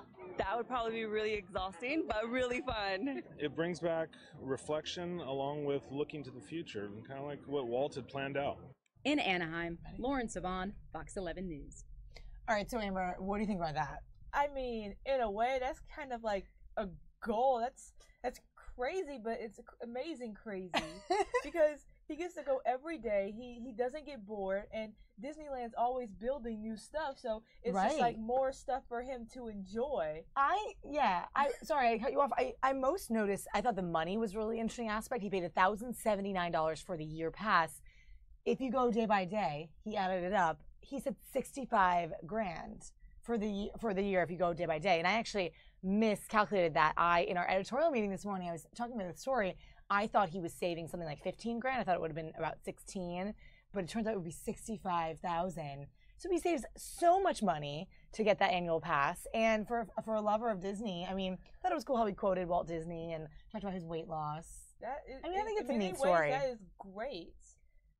Yeah, it is great. I dig it. I've only been to Disney World, not Disneyland in Anaheim, so I've been to Orlando, but yeah, that's my experience with that. I thought that was kind of cool. I've been to Disney World and Disneyland, and my goals are to go to the other ones around the world, including the ones in France. Tokyo, yes, Tokyo. There's one in, There's one in France, Tokyo, I believe China, Shanghai, and a couple of others.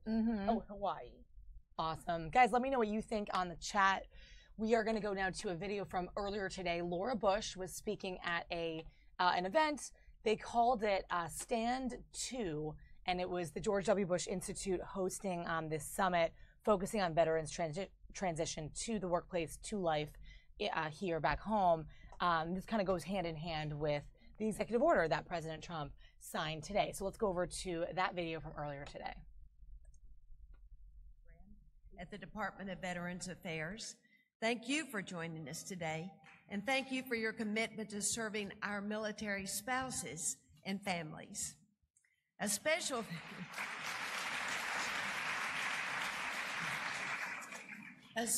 thanks to Walmart and to the Boeing Company. Thank you for your generous support of the veteran community, and thank you for sponsoring the Bush Institute's Stand 2. And to all the veterans and active military here today, thank you for your selfless service to our country. As many of the servicemen and women gathered here today know, you aren't the only members of your family who serve. Your spouses serve as well. While our servicemen and women are deployed, their spouses are the ones taking care of everything at home. They care for the children. They manage the family finances, and they pray that their husbands or wives in uniform return home safely. Master Sergeant Rocky Rodriguez and his wife Marlene joined us at our ranch in 2013 and 2014 for the Bush Center's annual Warrior 100 bike ride.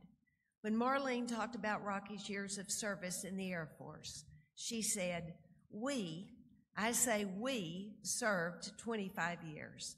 I lived every deployment with Rocky, every trial and tribulation. So the day that I said yes to him, I didn't realize the impact his service would have on me. In fact, Rocky so credits Marlene with his recovery that George painted Marlene in his portrait with Rocky.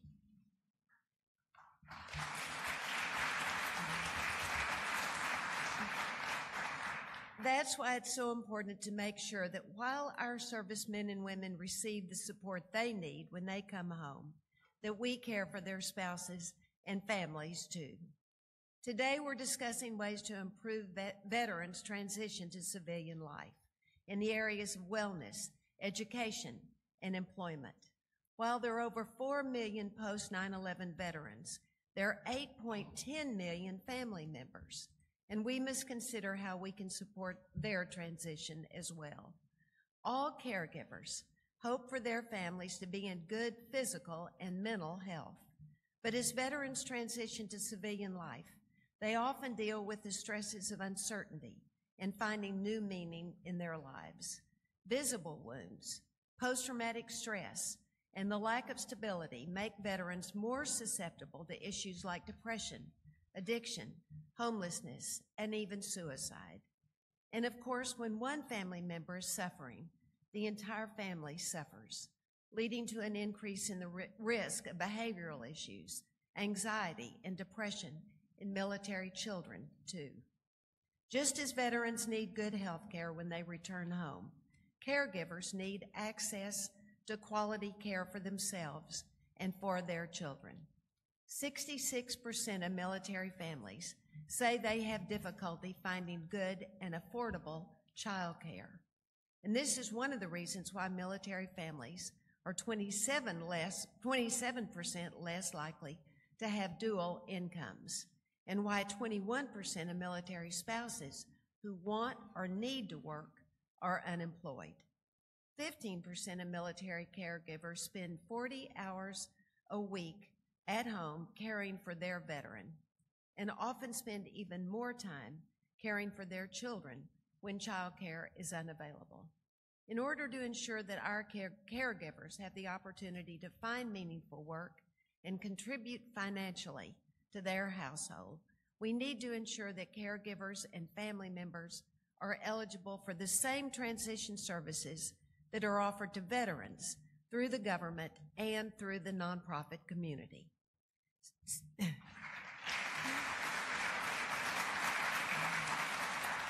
Stephen Schwab is here today representing the Elizabeth Dole Foundation.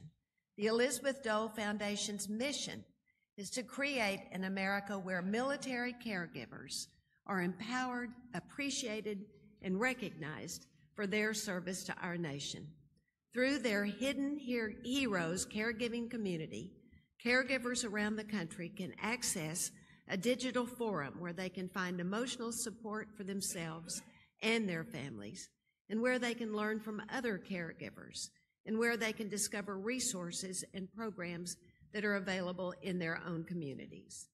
The Elizabeth Dole Foundation is a terrific example of a support group directed at improving the well-being of those who help our service members, and the Bush Institute applauds their work.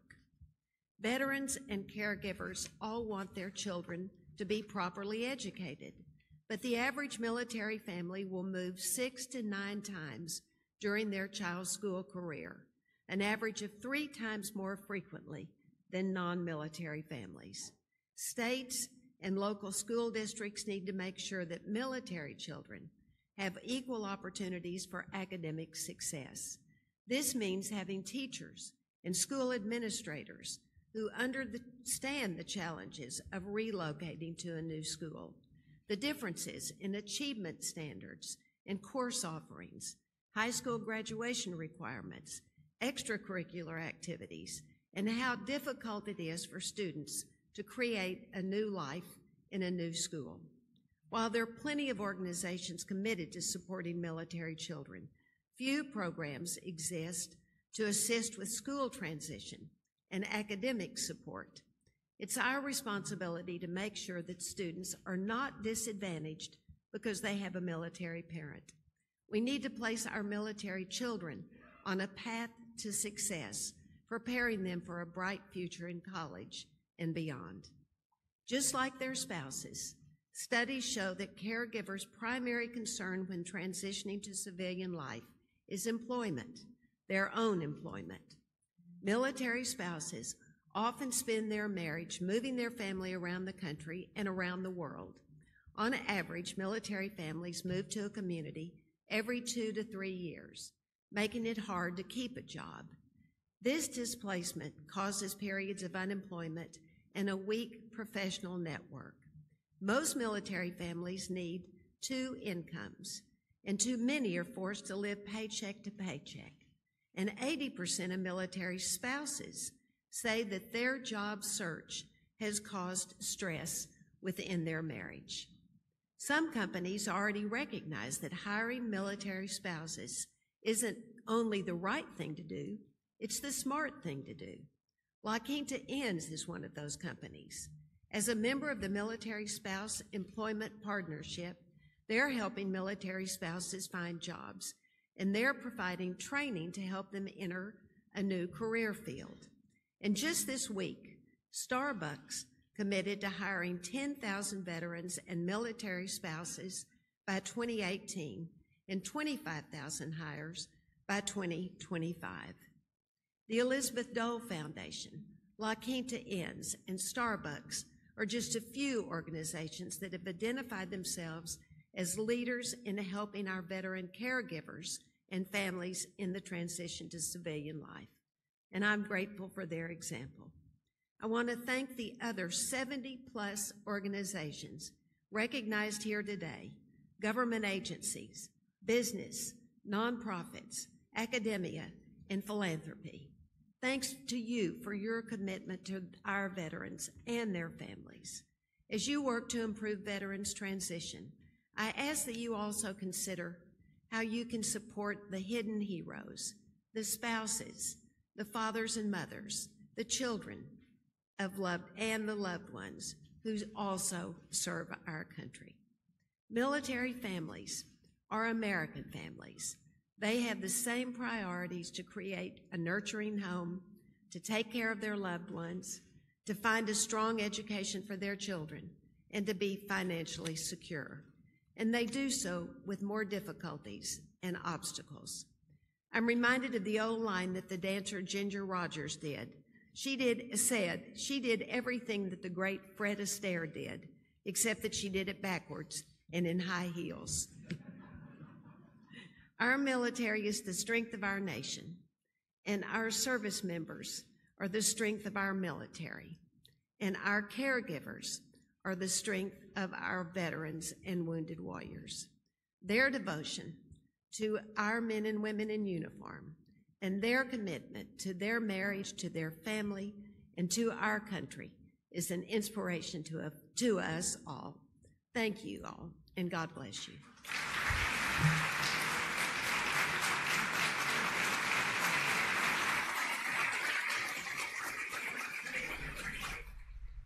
All right, guys, so that was Laura Bush in D.C. today. That happened just a few moments ago, really, just like an hour or so ago.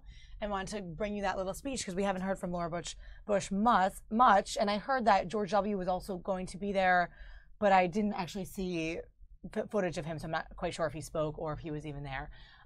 But yeah, it's Molly and Amber, guys, here in the digital newsroom. Hi. Saying hey on this Friday. And did you guys know it is the longest Friday of the year? 16 hours of sunlight today. Obviously, the longest day of the year was Wednesday. Yes, June 21st. And so today is the longest Friday of the year, so we hope that you guys utilize it to the full extent and keep that in mind when you're thinking about your plans for tonight. Amber, what are you up to tonight? Well, most likely I'm going to just go home, make me some vegan egg foo young, and practice on my acoustic guitar. Heck yeah, I love it. Vegan, that's awesome. I am going to the Nationals game, so I'm excited to go out to the stadium. Hopefully it's not, the weather I think it is clearing up. It's a little more sunny than it was. So I will be there at the ball field. Yeah, guys. All right. So in anticipation for 4th of July, there was a fireworks safety demo today in Fairfax County in Virginia to demo basically a safety demonstration where personnel detonated live fireworks involving a watermelon, a mannequin, blowing up some stuff. And honestly, it was all there to talk about safety and illegal fireworks and the hazards that they cause. And so we're going to go to that video now that just happened earlier this morning. So check out the detonation of live fireworks from, with precaution from officials in Fairfax County. Check out this video.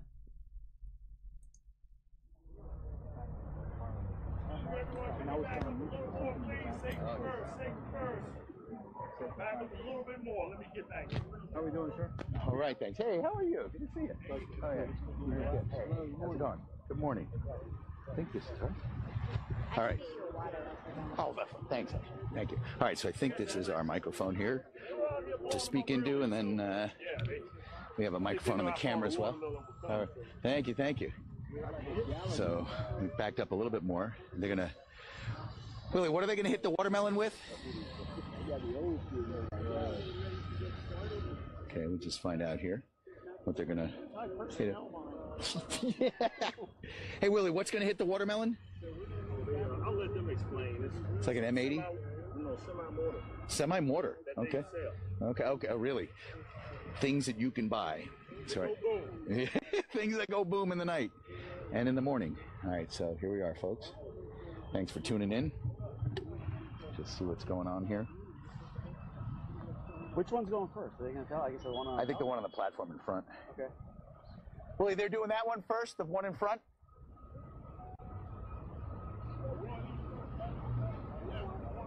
Which one? The watermelons first. But which one? On the side or the front? I guess he's going to light it. In the middle? Okay. Yeah. We're about to get some. That one, thank you. Thank you. Get some fruit all over us. They're asking if we want earplugs. We're just gonna.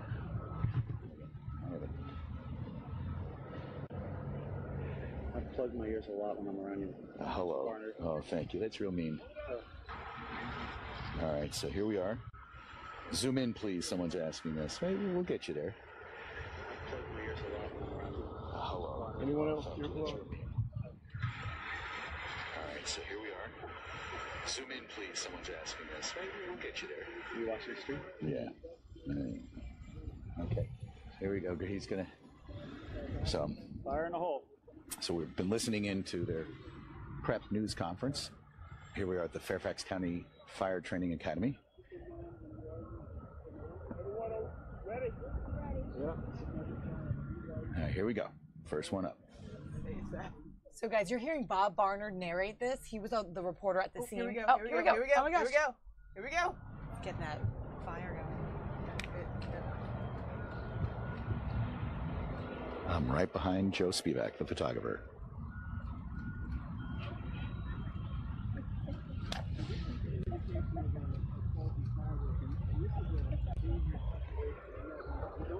All right, so once again, you're hearing Bob narrate this, guys. He was on the scene earlier. I'm not sure how this all works. I think it slowly happens and then blows up. I don't know. Maybe they try. Maybe to try and fail, or let's listen in though, because Bob has more. He's gonna do the second one, Joe. Maybe not. They're gonna put that. Oh, jeez, over it. Jeez.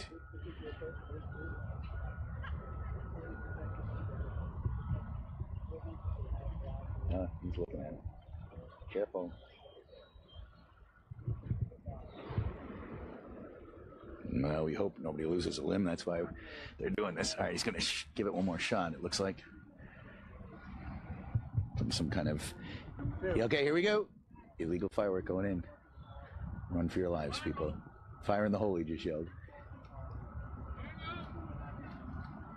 This one's going to go.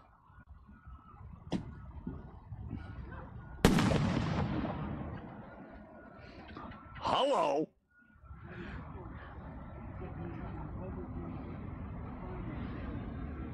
Did I zoom in enough? Yeah, boom. Yeah, that was great.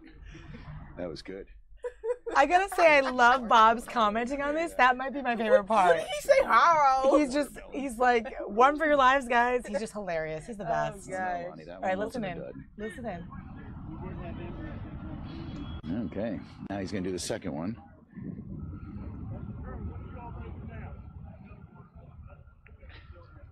Yeah, that was pretty good. I'm glad we, sorry about that, Tiffany. I'm glad we backed off a little bit. All my years of doing this, I always try to lock the camera down because I get so scared. Sure. They're going to do one more. Okay, good. Thank you. Thank you. So I don't want to physically be touching the camera. No, I know. I hear you. You shake the camera. Yeah. No, back it. Yep.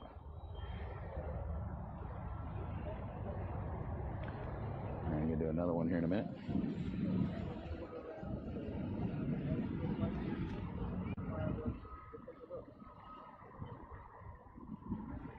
They're getting ready to light another one. They're going to put it back in the middle.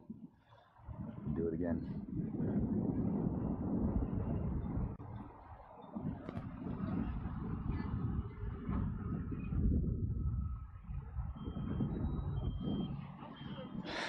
Number 2, fire in the hole.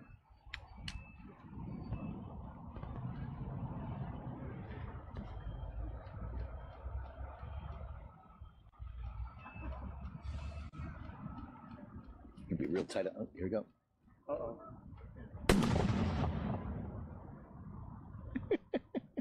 That wasn't good. The watermelon survived. I don't know about the platform. It rolled off. Yeah. Wow. That's still, man, I don't want that loud an explosion anywhere near me. Oh my gosh. Oh, now they're bringing the dummy over. Show what it does to a person, not just, I'm sorry, we're on live Facebook, so people look at me like, well, who the hell are you talking to and why do you keep talking? It's because we have an audience watching. So let's see. Yeah, Those I just. were actual mortars in there. It Yeah, it was bigger. That's what pushed the. But that's what people are buying, right? This is South Carolina. right, crossing the border kind of thing. Yeah. Yeah, you could buy these things out of state and bring them in. Have the last words of redneck. Hey, fellas, watch this. Exactly. Kaboom. Or you pull a JPP and you lose some fingers. Darwin's theory. So, so we'll see what happens here with these things.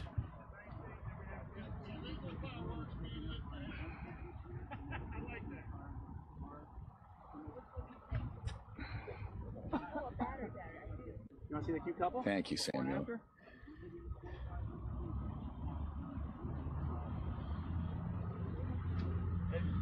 Hey, Woodrow, you come stand here and call them weak. Some illegal fireworks in the hands of the mannequins. What's that? Illegal fireworks in the hands of the mannequins. Okay.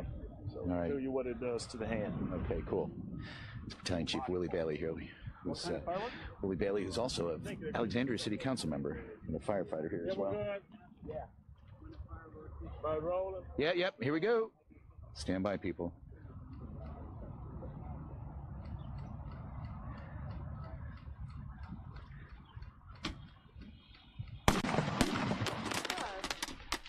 Well, Whoa! their arm is gone. Showing what not to do, guys. Illegal fireworks in the hands of those mannequins. That's what happens.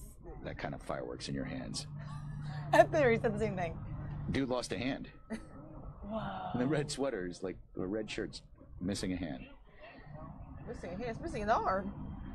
My goodness. I gotta hand it to you. That was crazy. Yep, and coming up in advance of 4th Yeah, of July, this is quite important for police counties to let people know about this. New York Giants had lost some fingers a couple of years ago. Huh. I would not have. I'm just not a fan. I don't even like sparklers. You know, I mean, those are kid stuff, but stuff can happen. Yeah. Where'd the hand go? How are we doing sparklers? Oh my goodness.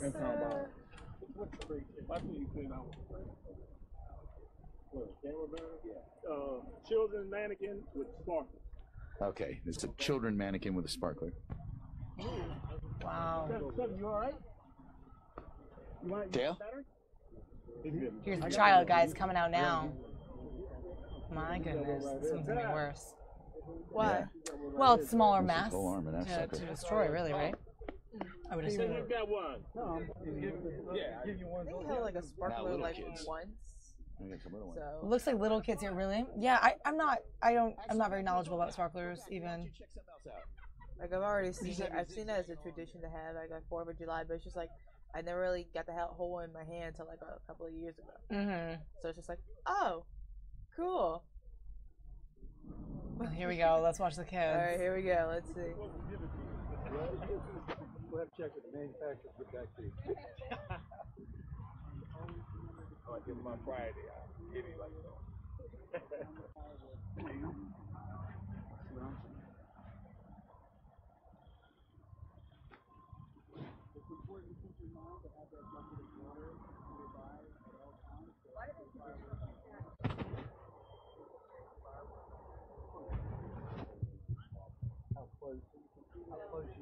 I guess that's because it kind of looks similar to a magic wand, like All right. Cinderella. So Yes, thank you. Here we go.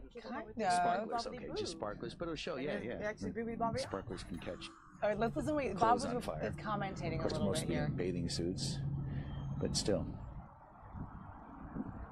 Flammable shirts, what the hey? Here we go.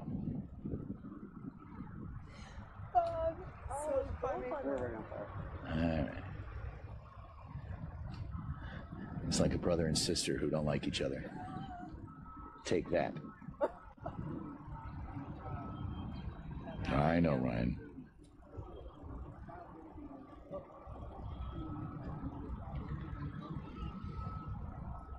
you guys watching this? Let me know if you guys see this.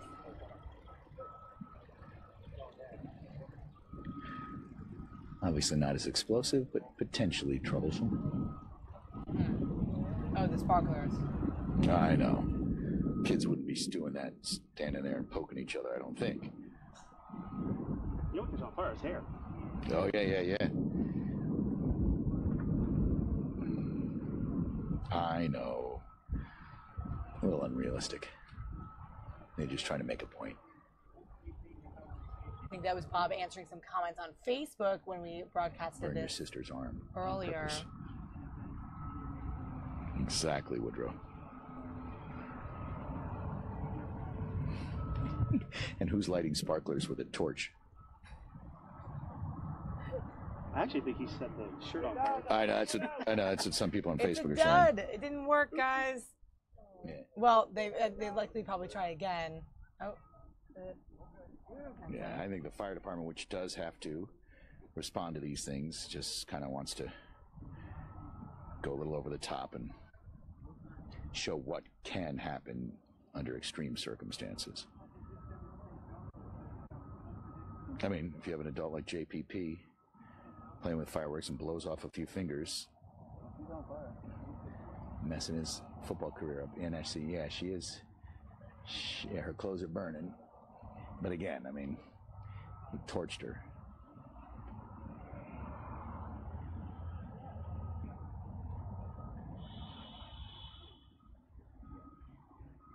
And they're just trying to make a point here.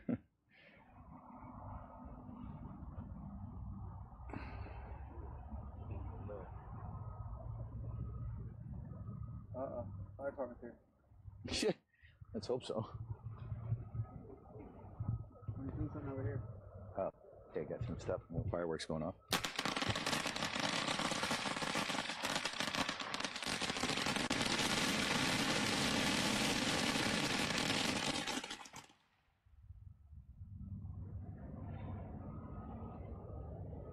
Cool. All right, guys. So Bob was there earlier at this display from Fairfax County Police talking about illegal firearms and what harm they can do when handled improperly. Obviously, they're illegal for a reason. But interesting video out of there. This video continues, but I'm actually going to take it down, guys, and take you briefly back into the newsroom here because we have a slightly breaking situation in Minnetonka, Minnesota. I'm just hearing this now, guys. An active shooter in Minnetonka. I don't have a lot of further information, but there you go. There's a live shot of what we're getting in from a chopper cam in Minnetonka. When I do have more information, I'm going to bring that to you guys. But coming in right now, breaking some type of active shooter situation in Minnetonka, Minnesota. Looks like a storage unit place. Yeah, it does. Let's try to effort some more information, and then we'll come back to you guys.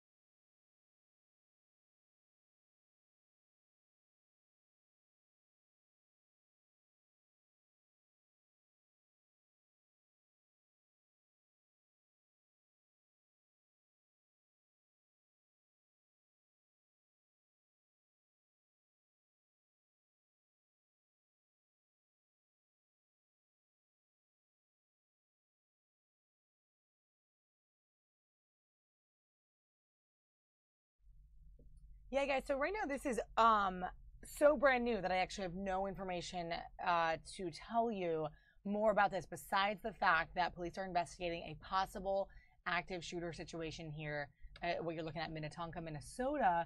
And Amber, you're right, it does kind of look like a unit. Right, those orange doors, looks like a storage unit or some type of warehouse. There is a small gathering of people, what looks like to be officials or police, but we don't quite know. I'm going to sort of update our feed here and just make sure that it is known. But yeah, I mean, I don't see much more than that. There's some people walking around. With canines maybe? What? Oh no, it's not a dog. I thought he had a dog in his hand. No, it's not a dog. So that they don't look too urgently running anywhere or anything. So I don't know if maybe this situation has all resolved. We don't know. I don't know either. I want to say it looks resolved, but then again, we don't know. We're just getting word of it. Yeah, possible active shooter situation in Minnetonka is all we know. So that's what we got, guys. Mostly the chopper is sort of just circling this building or massive buildings here. I wonder if it's inside. So last week or 2 weeks ago, we had that car that plowed over people in Massachusetts at a warehouse type thing as well. So I feel like choppers over these vast kind of warehouse areas is not uncommon, at least for things that we see and then sort of have to effort information on. It always seems to be a warehouse for some reason. This looks like possibly a truck, a SWAT truck. I don't know if that's true. Yeah, I don't have sound on this right now. If I do find out more, guys, I'm going to bring it to you, but I'm going to start looking it up now.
All right, guys, we just found out a brief piece of information, but it was a good one, that the reported shooter is in custody in this situation. That's all we know right now from the local station in Minnesota, Minneapolis, Fox. They're telling us that whatever the case was, whatever the background is, which we don't have much information on, the shooter in this situation is in custody. So it sounds like there won't be too much more to this. Yeah. Although it sounds as if the worst part is over, I guess. Mm-hmm. Exactly. And so it looks like we saw people kind of not rushing around with any urgency. That kind of indicated what we're now hearing, which is that this is under control. So sort of see what else they gather here. But I think it's just, it's a public storage unit, warehouse building. I don't know what happened there. I wonder sort of what this was. A lone wolf active shooter situation or what it might have been, but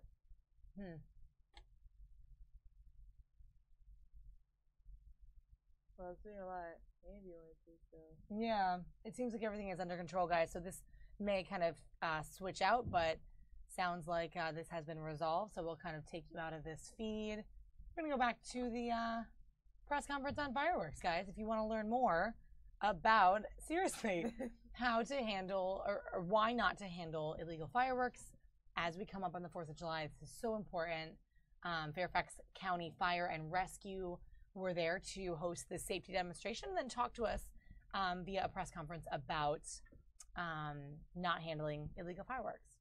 Yeah, I've always seen the whole don't get illegal fireworks thing, but I never really knew even as a DC resident, I never actually knew why they didn't want them. I thought it was just like because of like noise complaints, because they would have them in areas where they're not supposed to have them because like, hey, whatever, it's 4th of July, we're going to do fireworks anyway. So I thought that was the reason that they were illegal. I didn't actually realize these could actually harm you. I mean, it should have. You hear about those accidents sometimes on 4th of July specials where something goes awry and. Yeah, next thing you know, a guy's screaming. Yeah. With bloody hands. Yeah, totally. I mean, you hear about that, but it's just like I didn't know that was a reason that fireworks are illegal. So I mean, it's kind of good to know that there's actually a legit reason. Yeah, so they gathered right after this demonstration to kind of talk about this. So it'll actually be educational. So we can find out a little more about the fireworks safety. Some people, we were Facebooking that live on Fox 5. A couple of people were like, oh my God, this is a little over the top, extreme, you're torching the kids. But But you guys respond to these kinds of things, right? Tell us about this. I mean, this may seem like an extreme case, but in all of Fairfax County, you may have a couple of these over the 4th. Is that right? Can you kind of share with us like the extreme things you see? Can you be in the mic? Sure. So in Fairfax County, we really see very few injuries, and I would like to attribute that to the hard work of our civilian and uniformed fire marshals. They're out there enforcing the firework requirements, and they're ensuring that the only fireworks that are being sold or used in Fairfax County are the permissible fireworks. So the impact that they have is dramatic, and I think that we saw today that if you use these illegal fireworks, the potential for injury to yourself, to your neighbors, is significant. So I think that that was a good demonstration of what we saw. And also the impact when a firework does not discharge appropriately, and how dangerous that really is when we are using those fireworks over the 4th. And yet you can't control if someone goes to South Carolina and brings something into their backyard that nobody else, a neighbor, hasn't alerted you to, and stuff happens. That's correct, and that's very difficult to control when fireworks are sold in other states and people bring it in. But as Chief McNamara said, we are enforcing the requirements. We're making sure that people are doing the right things this year. And there's really no way to know, like that first watermelon that exploded. I mean, that's significant for some people, unless they actually light the first one off, to know what the impact is. I mean, you were smartly moving us back. That's a powerful explosion.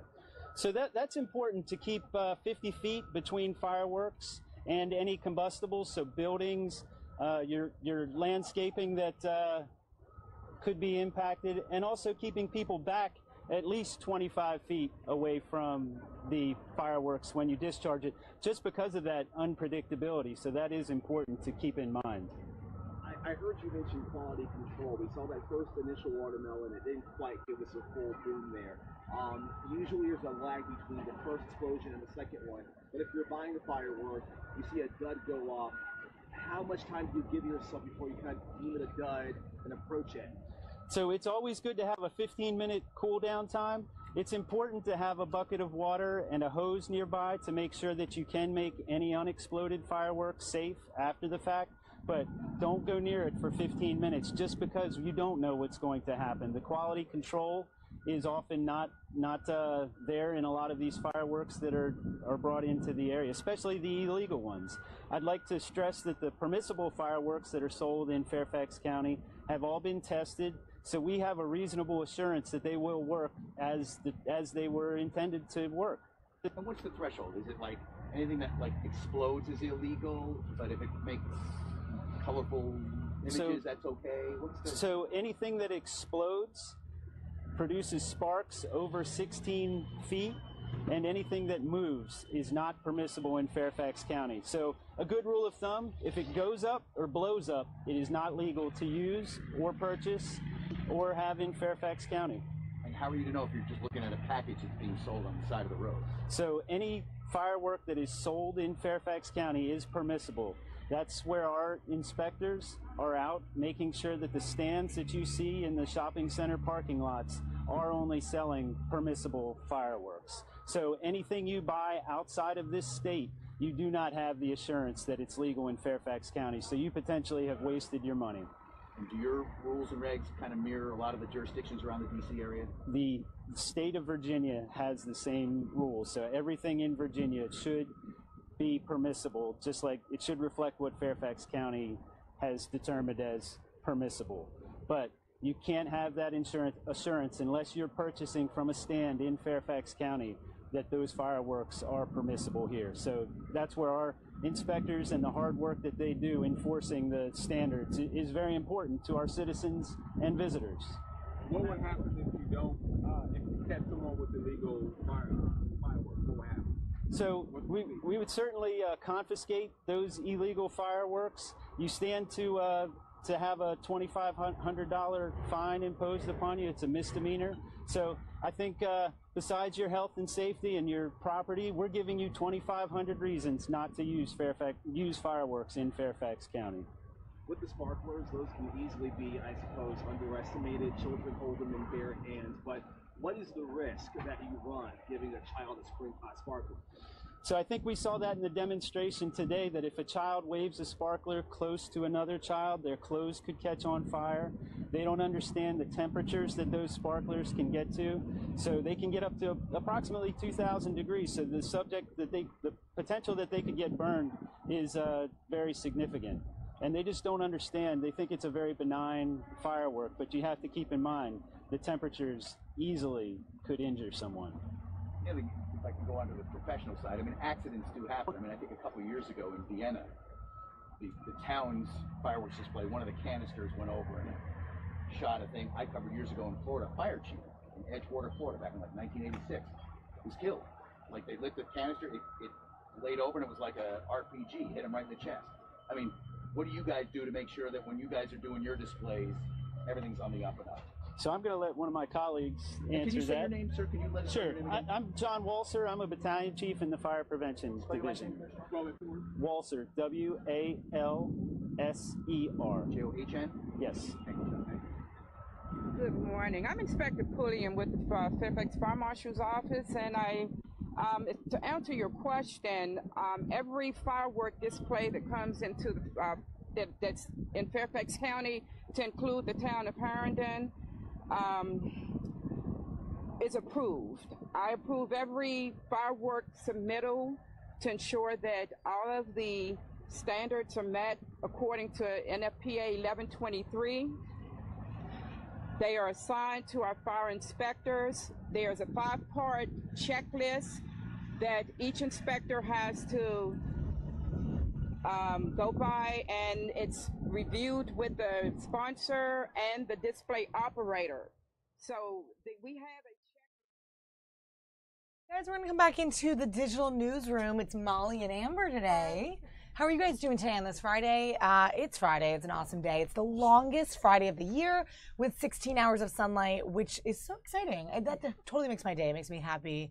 I'm excited. I'm going to the Nats game later. Especially with the whole thing about the rain showing up.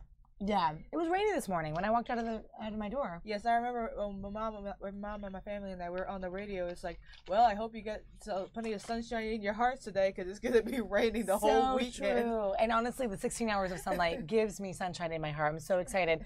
Including this news, guys. Also, this just came out. If you guys remember, we covered this extensively and it's still ongoing. The Alexandria shooting, of course, at the Congressional Baseball Field during their practice 2 Wednesdays ago. So just now, breaking today, Matt Micah, who was one of the individuals injured in that shooting at the practice, he's now in good condition and out of intensive care at George Washington University Hospital. Jason Worth from the Nationals baseball team visited him yesterday to visit,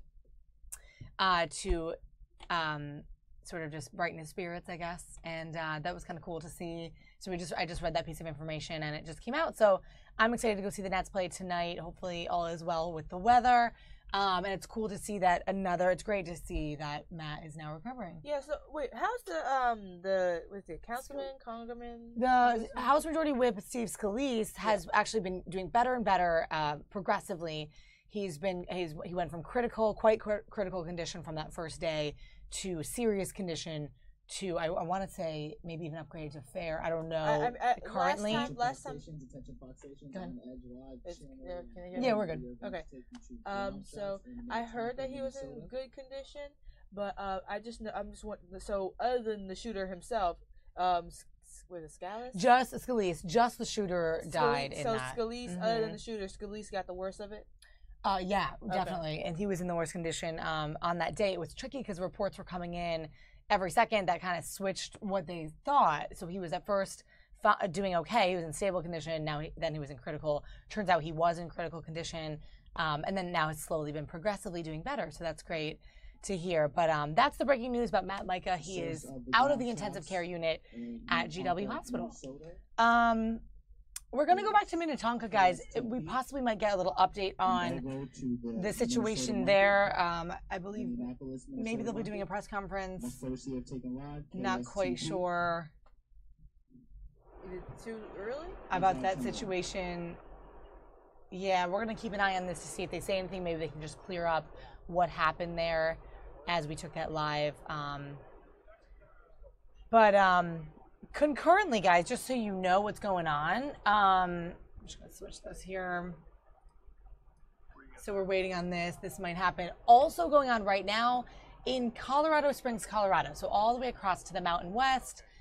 There is an event that Mike Pence is speaking at for Focus on the Family. Now, Focus on the Family headquarters is in Colorado Springs, the Christian organization some of you might be familiar with out there. And he is the keynote speaker for today's event. I'm trying to read up a little more on it, but we'll bring you over there shortly unless we have something coming out of Minnetonka here. Public storage.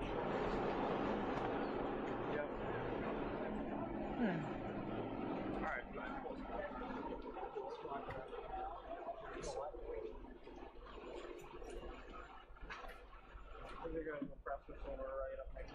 So, yeah, I don't know what else is coming here. I'll bring down the sound, but over at the Focus on the Family event, this is what it looks like here. We got some singing going on, and we're going to jump in there shortly. But Focus on the Family, once well known for its involvement in politics, also I would say quite relevant because of the religious right and that sort of sector of the population that was involved possibly with electing Trump. So the Trump administration has a connection here, and who better than Vice President Pence to visit and make a speech here. And he will also be meeting with Air Force members at an Air Force base while out there. As you know, the Air Force Academy is out there in Colorado Springs, Colorado, as well. So that's his plan for the day. We'll check in there in a moment. But first, over back to Minnetonka here, guys. Let's see if we get an update here.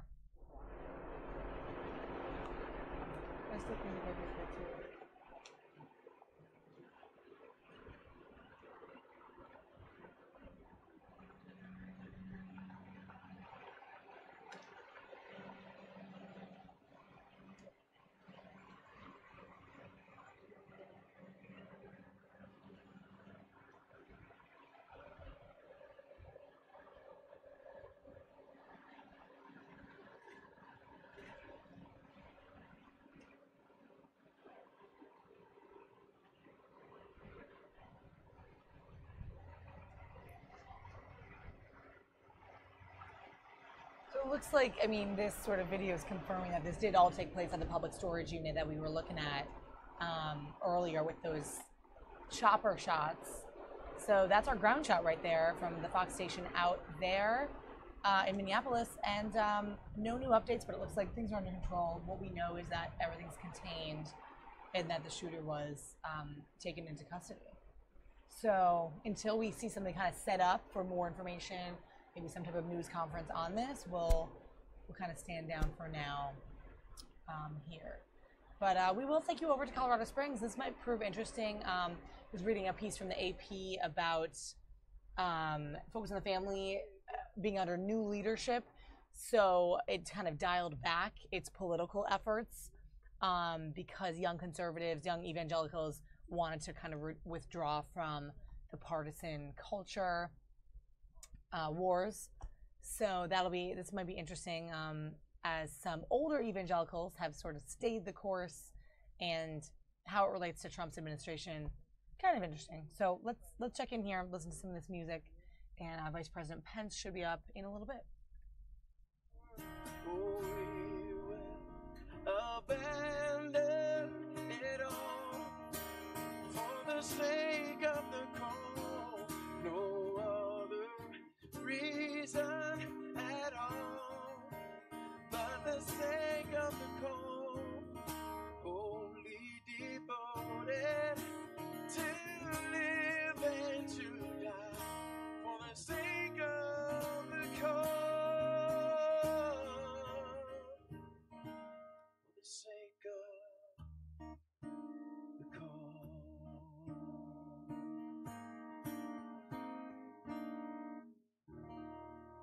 Amen. Amen. Thank y'all.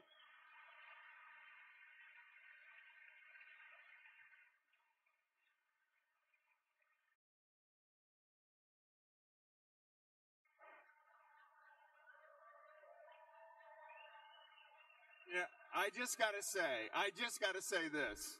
It is so good to see you having to do more too. Not quite sure who is speaking at this event, guys, but we know Vice President Mike Pence is coming up shortly. So if you're just joining us, that's what we're waiting on here. Visiting Focus on the Family in Colorado Springs, Colorado. I'm going to keep my eye on this feed from Minnesota as well, in case we can get an update on what was an active shooter situation there. But nothing else for now. Yeah, we'll go over here. They're celebrating their 40th anniversary. That's the event that Mike Pence is speaking at. And I play? And you wait over there.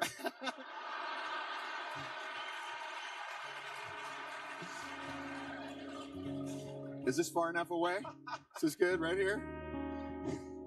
Oh my goodness. I'm gonna go drink water. See ya. Yes. Can you get maybe some water or something? Okay. Okay. I see my sign flashing now. Still need 5 more minutes. Okay. Well, you know, it is a good thing we are family. I'm loving, and I see some of you. Back to this active shooter situation, or rather, he is now in custody, the shooter. But a quick breaking tidbit of information that I just saw. 2 people were reported down after an active shooter reported at this facility in Minnetonka. That's from a sister station, Fox sister station, that reported that. Police are here on the scene, you can see. And so we're waiting for some sort of official statement from officials here on this. Sounds like they're stalling at the event in Colorado Springs. So we'll kind of stall and wait around as well, because they're waiting on the next speaker there. But yeah, public storage unit shooter situation. I'm trying to find out a little bit more, but all we know right now is 2 were reported down, but the shooter is in custody. So hopefully we get an official word from somebody.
Oh, he's out. Guys, a breaking report now. Steve Scalise, who we were just talking about, who was the House Majority Whip involved in the shooting 2 Wednesdays ago in Alexandria, has been reported out of the intensive care unit. So both he and Matt Micah, who we just talked about, we got that report from George Washington University Hospital. Now, Matt Micah was at GW Hospital.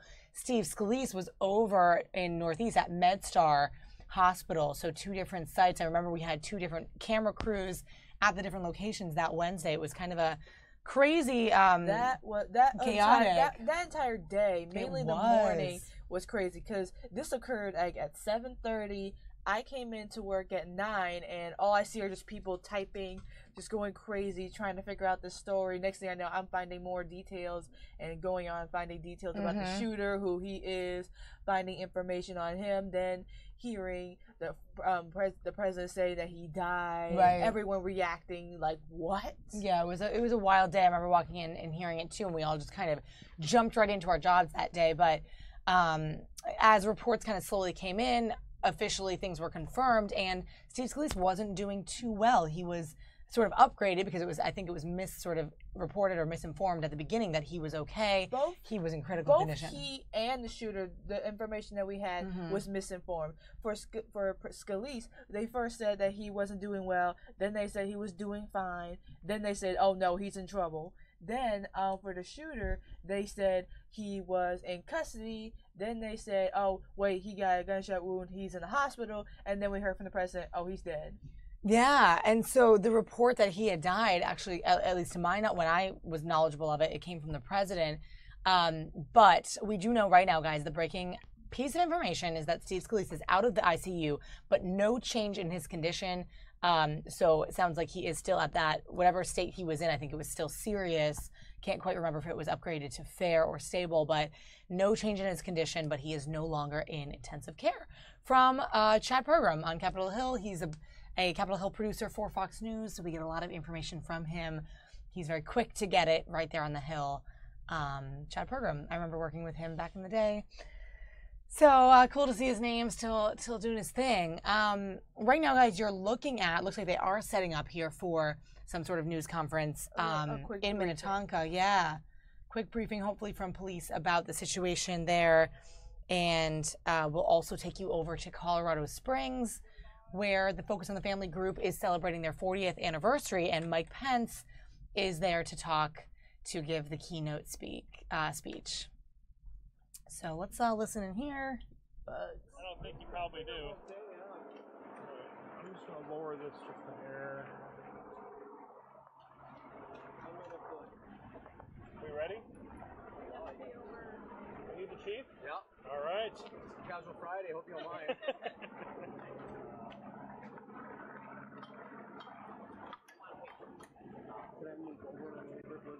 Yep. Something like that, is that? Works for me.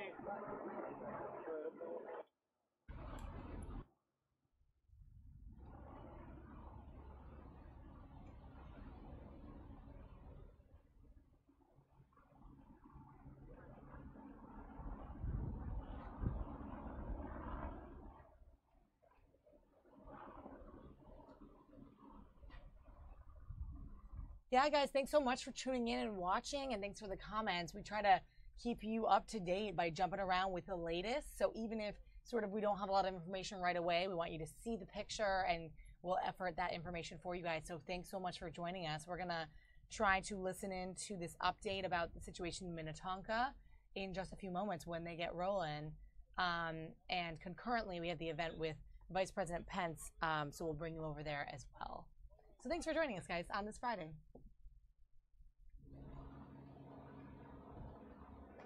Are we ready? Let's see here. Let's give us a mic check. How are we doing? Does that work? Oh, you're a pro.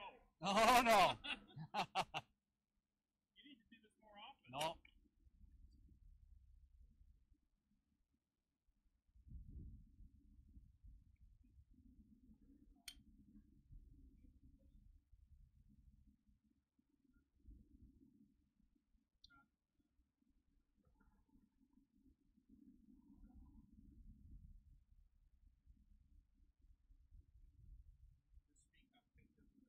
The helicopter? How's that? You guys hear me all right? All right. My name is, you ready to go? Yes. All right. Well, my name is Scott Borboom. Last name is spelled B-O-E-R-B-O-O-M. I'm the chief of police here in Minnetonka. And earlier today at about 11:10, our police officers received a call of a disturbance at this address here behind me. While the officers were en route, we were updated that there was a possible shooting involved in this incident. Our officers arrived. We have discovered one adult male who is deceased. We also have an adult male that is in custody. We are currently not looking for anybody else. There's no threat to the public. This is an ongoing investigation as we're in our early stages of this investigation. We had a lot of help from surrounding agencies, Hopkins, St. Louis Park, Plymouth, Edina, Hennepin County Sheriff's Office, and the Minnesota State Patrol. So again, like I mentioned, we're early on into this investigation, but there is no known threat to the public. Again, we have one adult male who is deceased, and we have one adult male in custody. Did this end up in some kind of standoff? Was SWAT had No. called in, or did he surrender voluntarily? It was a peaceful surrender. No force was needed. It just took us a while to surround and secure the area. And again, went off without incident. Do you think the suspect and the victim knew each other? Don't know that yet. Again, this is early in the investigation. I do not have that information. You know, I don't know the name of the suspects. I don't have an answer for that. You don't know if you guys had one. I do not know that. The suspect looked like he had some blood on his shirt. Was he injured at all? I did not see him. Does not appear to be injured, but again, this is early in the stages of the investigation, and all that will be determined, and we will release as we can. And why the storage facility? Any sense I of have why here I have or no that? idea. I imagine it's kind of an unusual deal, isn't it? Oh, absolutely, it's unusual. So we'll figure out the circumstances surrounding this event. It'll all be part of the investigation. And when was the last Tonka homicide or the last investigation of a homicide? You know, we had one a few months ago, but again, it was isolated. It wasn't random, and so we don't look forward to these situations. But again, this is early on, and we will have all these answers as soon as we have a chance to look into the matter. And I assume a gun has been recovered from the scene? We did recover a gun, yes, sir. Handgun or long gun? I believe it was a handgun. Do these individuals know each other? I do not know that. Thanks a lot. Thank you. Anything else from there? Wow. Did not. Thank you. So there's the update, guys. Still under investigation and a lot of stuff. There's the chopper, I believe. Although, wait, what? Could be something different. But guys, it sounds like there was a shooter with a handgun. As far as police know, one is dead, and that's all we know. That he's in custody. Yeah, So yeah, it was just said that one man is deceased and the other, most likely the shooter, is in custody. wow. Quick update there from Chief of Police there in Minnetonka. He said other counties' police were involved in investigating this as they continue to look at it. I think what we are looking at now is that chopper video above, possibly the warehouse. We're not quite sure. Yes, it is. I can see the orange. We're getting the feeds in, just kind of they jump around here, but we were down on the ground earlier, guys, at that scene, that shooting scene. So still not a lot of information on who that was or the motive or what was going on there, but we will wait and watch and see, guys. So if anything breaks on that, we'll bring it to you. There's a little zoom in of some officials. We still got the Focus on the Family event going on in Colorado Springs. No sighting of Vice President Pence yet or anyone else making some opening remarks, but we'll bring that to you as soon as we do have it. For now, guys, we are Molly and Amber in studio today, listening into our Fox box to see what's next. All right, we're going to take you over to Colorado Springs. That's the best bet. But I didn't know if you wanted me to go there this morning, but okay, I will. Okay. Well, you can remain standing, or you can be seated for this, or you can dance because this is a good dance song. You know, I love this. I will tell this song here because, or this quick story. This is one of the many times that my wonderful bride has clued me in. We were doing an event together several years ago, and we were just beginning to talk about adoption and telling our story, and it was an adoption gathering, and so I was getting my set list together, and trying to decide what songs to sing. And my wife said, "Well, are you going to sing that brand new song you just wrote?" And it was a song called Cinderella, and I said, "Well, that's it's a not really. This is an adoption event and a gathering for talking about that, and that really isn't a song about that." And she kind of stopped me and said, "Okay, so let's go over this. Who inspired that song? Who'd you write that song for?" And I wrote it for our youngest two of our three adopted daughters, for Stevie Joy and Maria, when they were about 3 years old, trying to tuck them in bed one night. A lot of you have heard the story.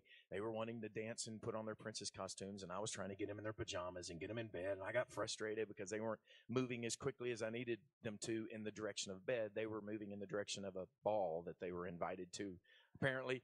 And I kept trying to get them in, so I was mad, and I finally got them in bed, and I said, "Okay, I love you. I mean it. Good night."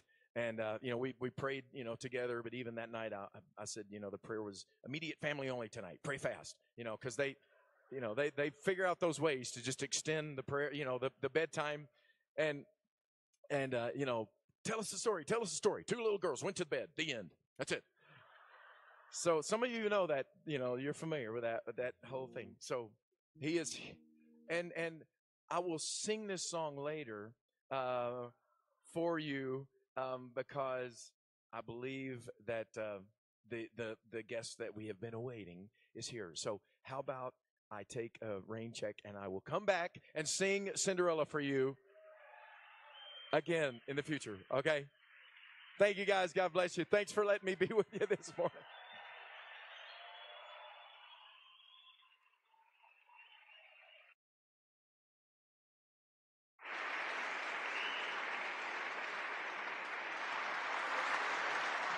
Stephen Curtis Chapman. Hey, you know what, Stephen? We didn't know you were going to do a concert. So seriously, we had an executive meeting backstage, and Ken and I decided to give a donation of $10,000 to Show Hope to help you put kids in there as well. So, woohoo! I mean, you think about it, isn't that amazing? He was doing this for free. That's amazing. Thank you, Stephen, Mary Beth, thank you. So, all right, that moment has come. And it is a great privilege. The vice president is a man of faith. He's one of us. And I've been asked by the media over and over again, why did you invite the vice president? It's a simple answer. He's a man of faith. He believes in life. He believes in marriage. And I think when we talked several months ago, he said the reason I got involved in this arena of politics was to save the lives of children. That's my kind of man.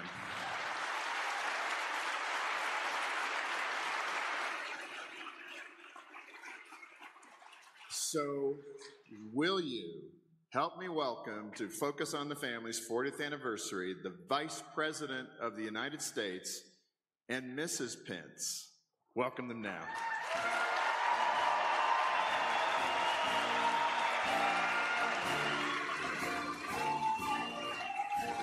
Say it.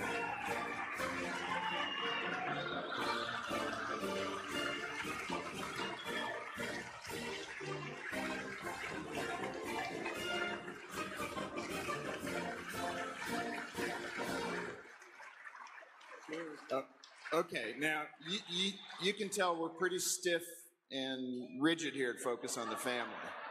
Over the last 40 years, I think we've learned to loosen up a little. But I want to talk to your wife for a moment. Is that okay? With your permission, sir? You bet. So, Mrs. Pence, we want to hear about your family.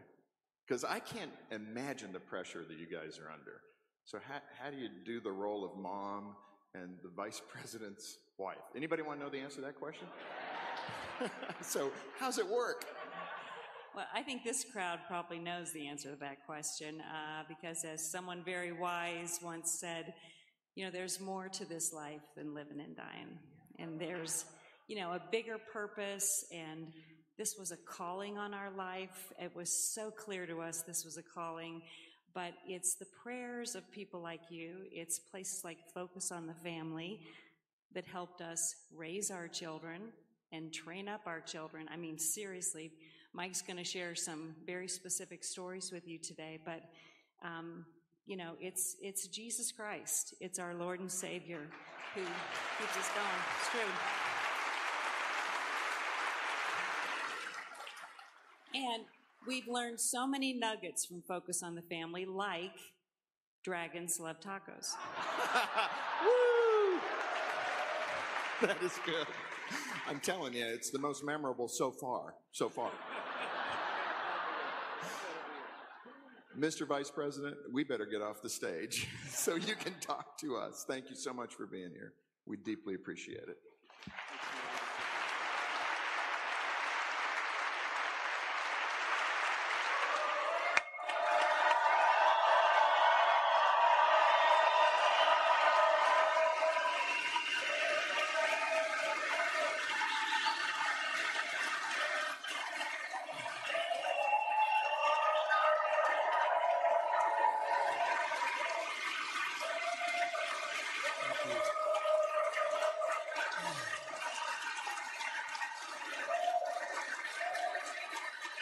Thank you so much.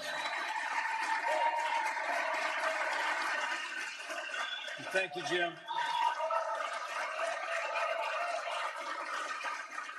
Thank you, Jim, for the kind introduction, for the warm welcome of our family to Focus on the Family.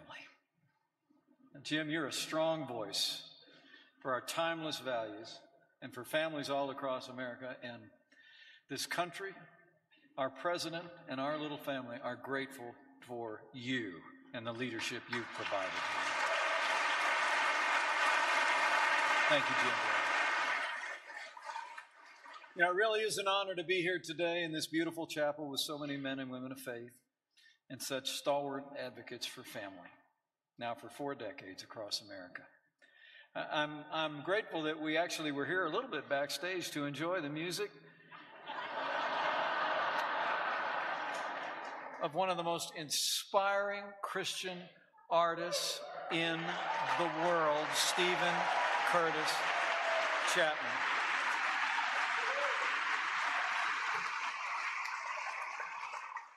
Stephen and I met not long ago at the White House. He was there for the National Day of Prayer, and I was really excited to meet him. And he came up to me and he said he'd read somewhere that I was a big fan of his. And Stephen and Mary Beth, I just want to say that your ministry of music has been a blessing in my life. And I thank you on behalf of all the people whose hearts you've touched and whose faith you've encouraged.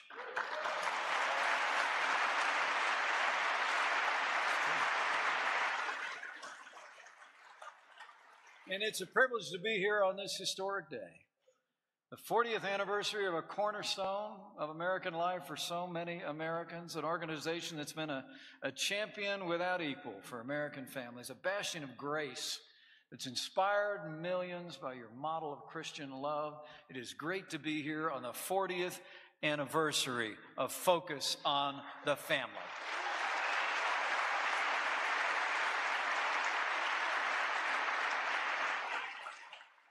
We're grateful to be with all of you to celebrate your history in this ministry. And let me say, I bring greetings and congratulations as well on this historic milestone from a good friend of mine, who's a leader, who's a believer, who's a tireless defender of the values that will make America great again, the 45th President of the United States of America, President Donald Trump.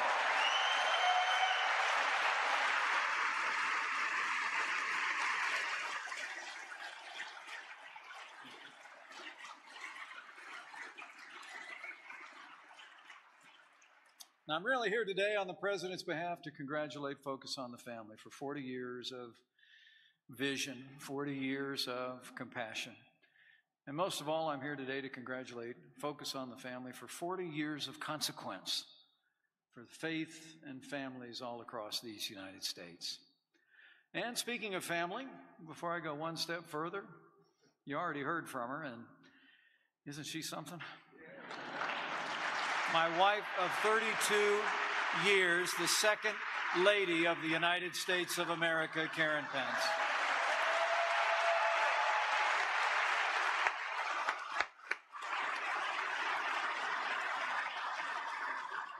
Karen and I are deeply grateful that Focus on the Family is going to be honoring this day and our modest presence here by donating an ultrasound in our name to the Life Center in Wabash, Indiana, through the Option Ultrasound Program. You know, Karen and I have spent years supporting the compassionate work of crisis pregnancy centers across Indiana. And Jim and the whole team here, this donation is deeply meaningful to us. And I know it will save innocent lives. Thank you very much.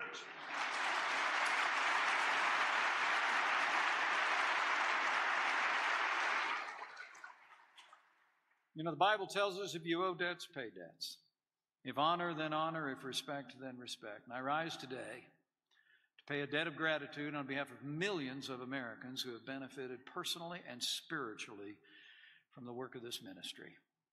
And as I commend all of you, allow me to acknowledge the founder of this ministry, a man who became the author of an enormous body of work that has inspired millions, and he's been a friend and a mentor to me. Dr. James Dobson.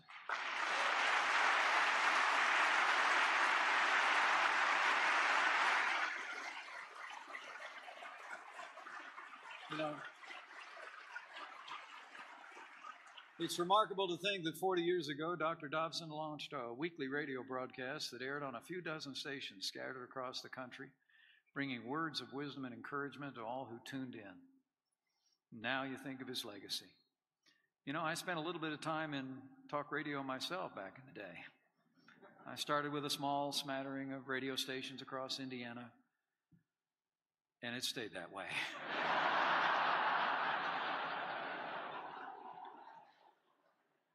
It's an incredible legacy.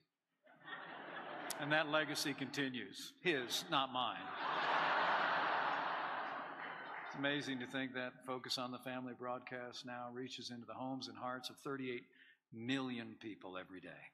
And the programs and publications run by Focus on the Family extend your reach even further around the world itself. Give yourselves a round of applause for the impact on everyday lives. In a very real sense, Focus on the Family has let your light shine before men and women across the world and across this country, touching countless lives and shaping generations. In a very real sense, you're the hands and feet and the voice in so many ways of the truths found in the Scriptures, reaching in with love and compassion, embracing the dignity of people of every background and every experience around the world. You've strengthened marriages, and I know in my heart this ministry has saved marriages. You've helped parents train up their children in the way they should go. You've brought the good news to those who never heard it. You've strengthened the faith and the foundation of families. And also, you've fearlessly engaged our culture and advocated in the public square for the timeless values that our society needs to hear now more than ever. I have to tell you, it's especially meaningful for us to be here at Focus on the Family on this occasion, because this ministry and all of you have been a blessing to millions, including our little family.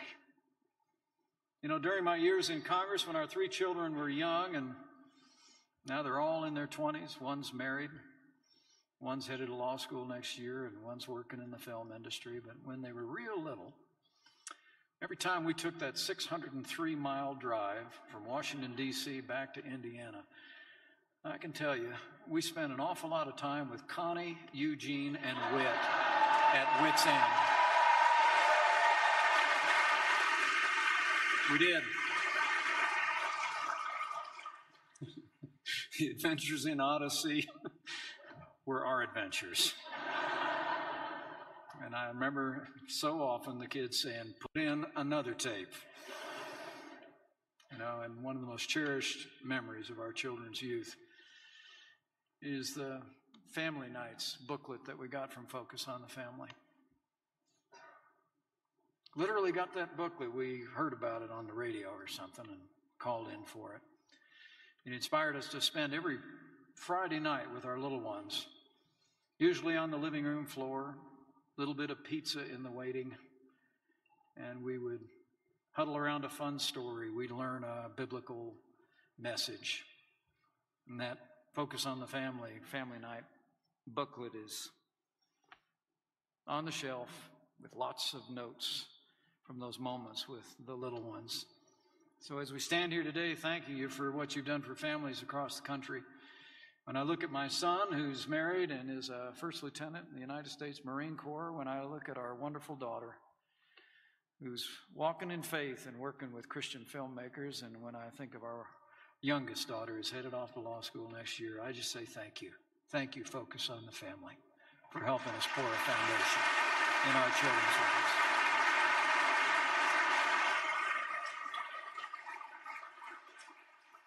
The truth is that Focus on the Family has been a force in American families, a force for good for the past 40 years. Millions of families like mine are indebted to your work. And let me assure you that there's one other family that's truly grateful for the work of this great ministry.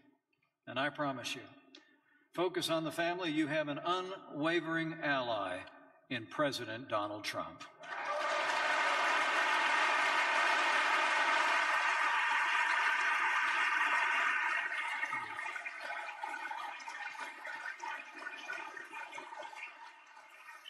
He was excited that I was coming here today and asked me to give all of you his thanks and his regards. And the President's been standing for the things that the people in this room and this ministry have stood for now for 4 decades. President Trump has stood without apology for the God-given right of every American to live out your convictions in the public square. This president also has stood with those who are persecuted for their faith, no matter the country they call home or the creed they profess. And President Trump has stood without apology for the most vulnerable in our society, the aged, the infirm, the disabled, and the unborn.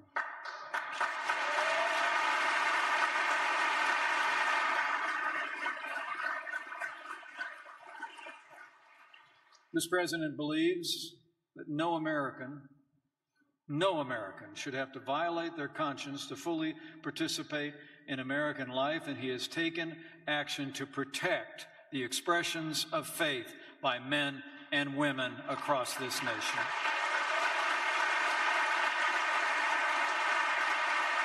Just last month, and Stephen was there, I had the great privilege to stand beside the president as he signed an executive order to support religious liberty in our time. Speaking from the Rose Garden, President Trump declared, in his words now, the federal government will never, ever penalize any person for their protected religious beliefs. And he directed our Department of Justice to develop new protections for Americans of faith.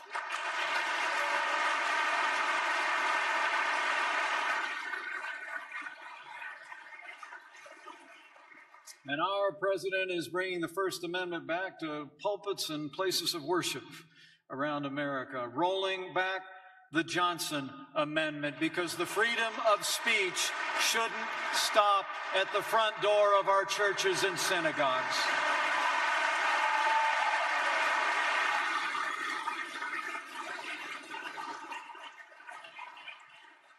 And on the world stage, President Trump has been standing for our values and our vital national interests. Under President Donald Trump, once again, America is standing with our allies and standing up to our enemies. And speaking of our allies, under President Donald Trump, if the world knows nothing else, the world will know this: America stands with Israel.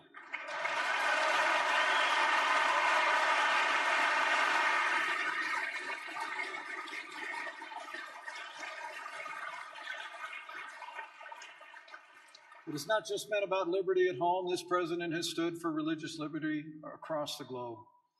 Under President Donald Trump, America has taken measures to condemn persecution of any faith in any place at any time. And protecting and promoting religious freedom is a foreign policy priority of the Trump administration.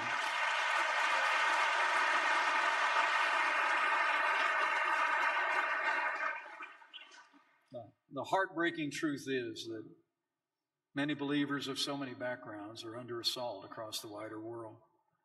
Nowhere is this more evident than in the Middle East, in the very land where our faith was first given life. Nearly 2,000 years ago, the disciples of Jesus Christ fanned out from Israel in every direction, spreading the good news that we proclaim today. All across that ancient land, from the plains of Nineveh, where Abraham sojourned, on the banks of the Tigris and Euphrates and the Nile, fathers of our faith planted seeds of belief that blossomed and have borne fruit ever since. But today, these Christian communities face unspeakable atrocities at the hands of radical Islamic terrorism.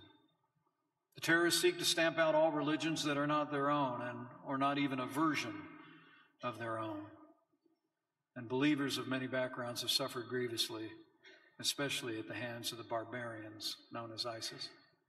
That brutal regime shows a savagery unseen in the Middle East since the Middle Ages. At the hands of ISIS, we've witnessed Muslims murdered indiscriminately across the Middle East, and ancient symbols of their culture and faith destroyed. This week alone, ISIS destroyed an 800-year-old great mosque at El-Nuri in Mosul. But the practitioners of terror harbor arguably a special hatred for the followers of Christ. And I believe ISIS is guilty of nothing short of genocide against people of the Christian faith. In Egypt, we've just recently seen Coptic Christians martyred on their way to a monastery, and bombs explode in churches amidst Palm Sunday celebrations. The day of hope transformed into a day of grief.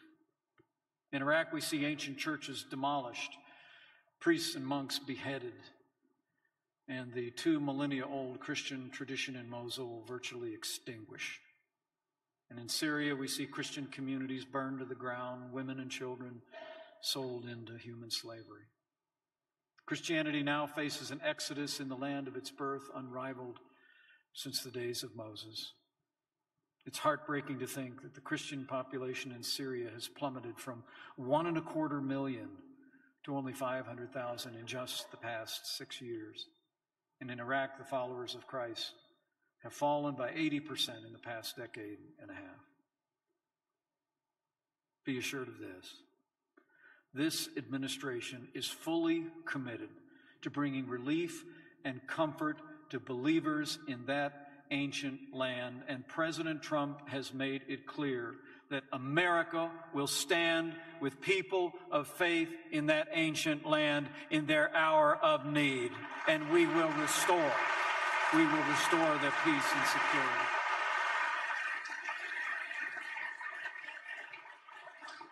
This president will continue to stand without apology for persecuted people of faith across the globe.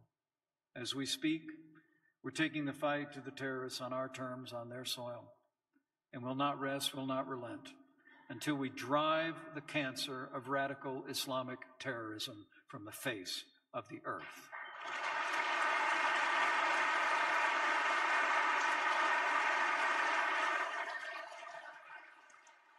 You know, it's the greatest privilege of my life to serve as vice president to a president who is so committed to protecting faith and freedom at home and abroad. But I have to tell you, I'm most proud to stand with a president who stands without apology for the sanctity of human life.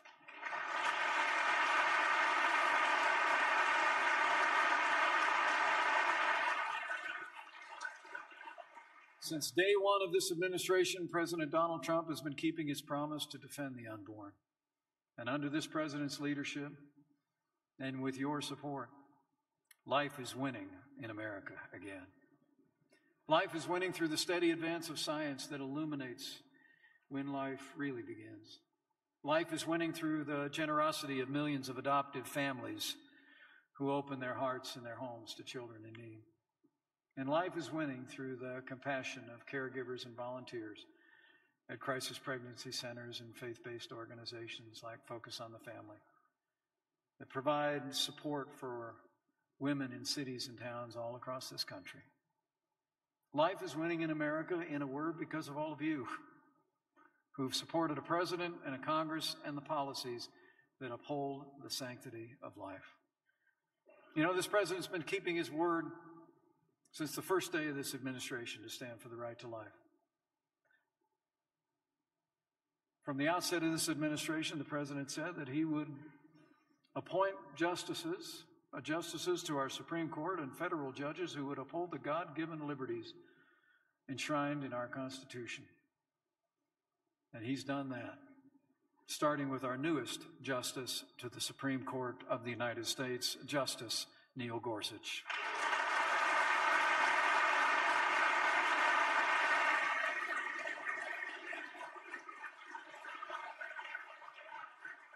In January, the president actually made some history by personally asking me to be the first official at our level to ever have the privilege to speak at the annual March for Life in Washington, D.C.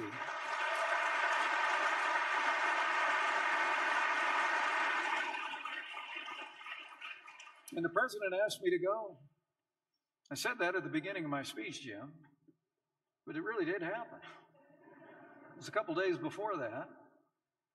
We were looking at the course of the week, and Prime Minister May was coming to the White House that day. It was going to be a busy day, a very important foreign policy discussions, and they were trying to figure out whether the president could make the customary phone call to the March for Life to break away from those important bilateral discussions. And I was standing by his desk in the Oval Office, and they were having a hard time figuring out how he could get away. And I said,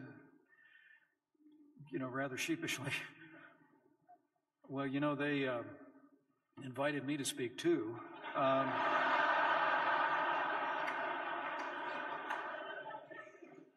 And the president looked up at me and he said, to speak at the march? And I said, yeah, I said, I've gone before and we've done that before. And he's just pointed at me and he said, you should go. And I went because President Donald Trump wanted me to go and to make a strong stand for the right to life.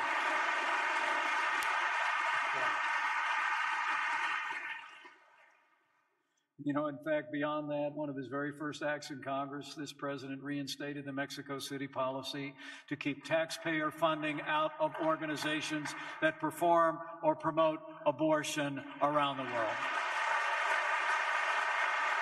And he even expanded that policy to cover $9 billion in foreign aid. And this president has eliminated U.S. funding for the United Nations Population Fund because American taxpayers should never have to support abortion in China or anywhere else.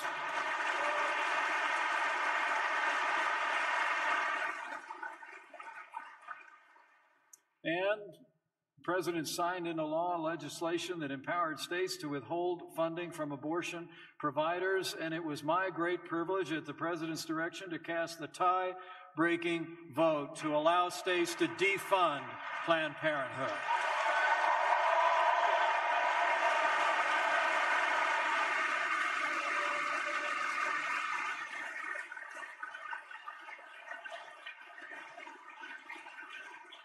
And later this summer, when we repeal and replace Obamacare, we're going to defund Planned Parenthood once and for all.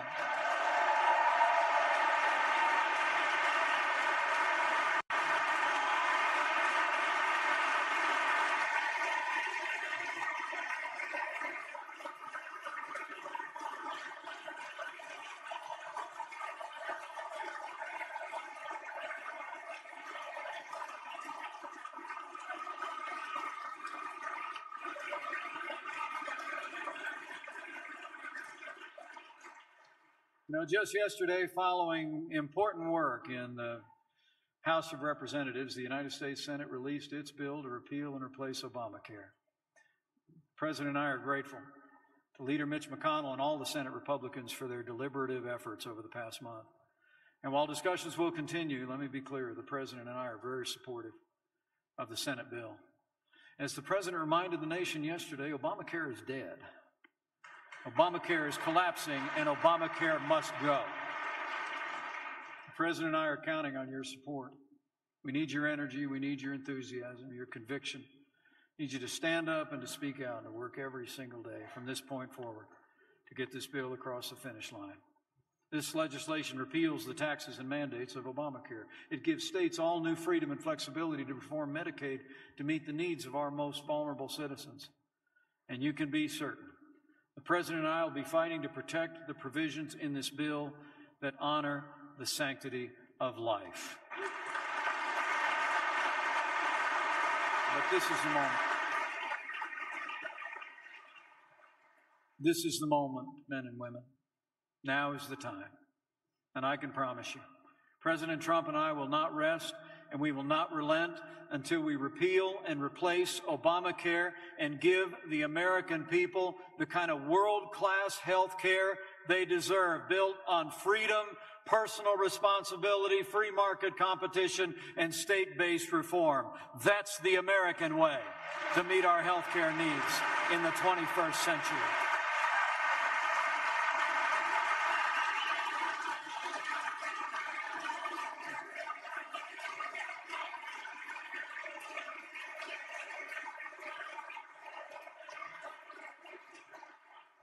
Men and women who focus on the family, I'm here today to say congratulations, but also to urge you to press on.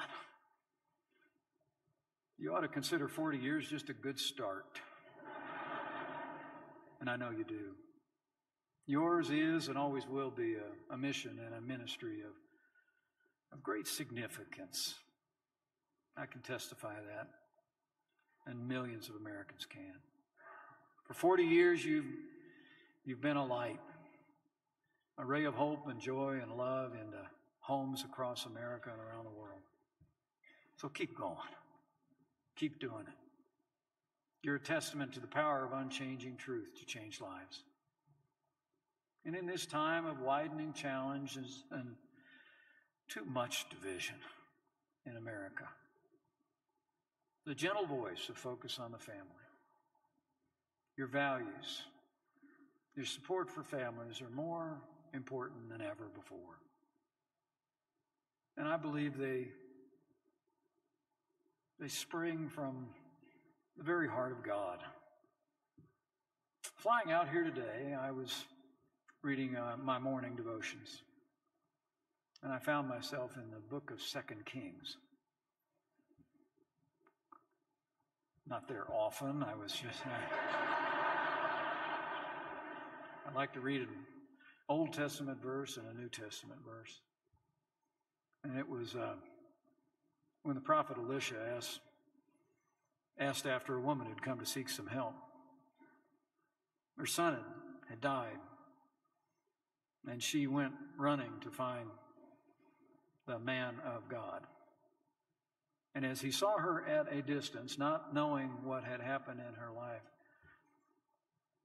the Bible records that he said words that made me think of all of you. He said, "Are you all right? Is your husband all right? Is your child all right?" That man of God was not just concerned about her. He was concerned about her family. And so too, all of you, have you spoken a word of truth and hope and good news into the lives of individuals. You've done it with a focus on the family. And I thank you for that. And as I close and urge you to keep going in this ministry, keep being a blessing to generations to come and other young families on 600-mile drives. Let me ask you also to do what men and women of Focus on the Family have always done, I know, over the past 4 decades. And that is, as you bow the head and bend the knee in these challenging times, I urge you to pray for America. Now, I'm not talking in this moment about praying for a cause or a candidate or an agenda. I'd rather like what Abraham Lincoln said in his time. He was asked once if he thought that God was on the side of the Union Army. Our 16th president simply replied, "My concern is not whether God is on our side. My concern is whether we're on God's side." So let's just pray for America. Let's pray for this country that we're so blessed to call home, because America matters far beyond our shores. And when you pray, pray with confidence, because I truly do believe those ancient words that Americans have repaired to time and again in much more challenging times than we face today are every bit as true now as they were millennia ago. That if his people, who are called by his name, will humble themselves and pray, he'll do like he's always done. He'll hear from heaven. And he'll heal this land, this one nation, under God, indivisible, with liberty and justice for all. So congratulations. Focus on the Family on 40 years of ministry. May God bless you. May God bless your families. And may God bless the United States of America. So Mike Pence there, as he finishes out his speech for the 40th anniversary of Focus on the Family, that's over at the headquarters in Colorado Springs, Colorado. I don't think it would be complete without a little bit of politics talk. So, of course, he brought up some of the administration's values and whatnot towards the end of his speech. But interesting speech there from Mike Pence, the vice president. Let me know what you guys think in the comments. We're so glad to have you on the stream today to bring you everything that's happening live where you might not otherwise see it unless you're logged in. So feel free to check us out on weekdays. We're here at 11 a.m. into the afternoon now. It's just about 2:20 Eastern Standard Time. We're going to slowly roll out the show because I believe Pence is done here, though they may continue this feed or maybe not. Yeah, we'll bring it back in. I think it's done. Yeah, we just lost it. But Molly and Amber here in the studio, our digital newsroom here in Washington, D.C. I'm going to close with a special little video for you guys. Take a look at this, guys. A gorilla was enjoying the summer sun in a little pool, and it's such a cute little video. So let's end the show with this. We'll see you on Monday. We're here at 11 a.m. on the YouTube channel. If you don't remember, if you're not going to remember our channel, click subscribe so that you can press on it every day and check us out. It'll be me and Cam in the hot seat on Monday. All right, guys, check us out. Here's a little video to amp up your Friday. And don't forget, it's the longest Friday of the year, 16 hours of sunshine. So don't forget to be outside tonight.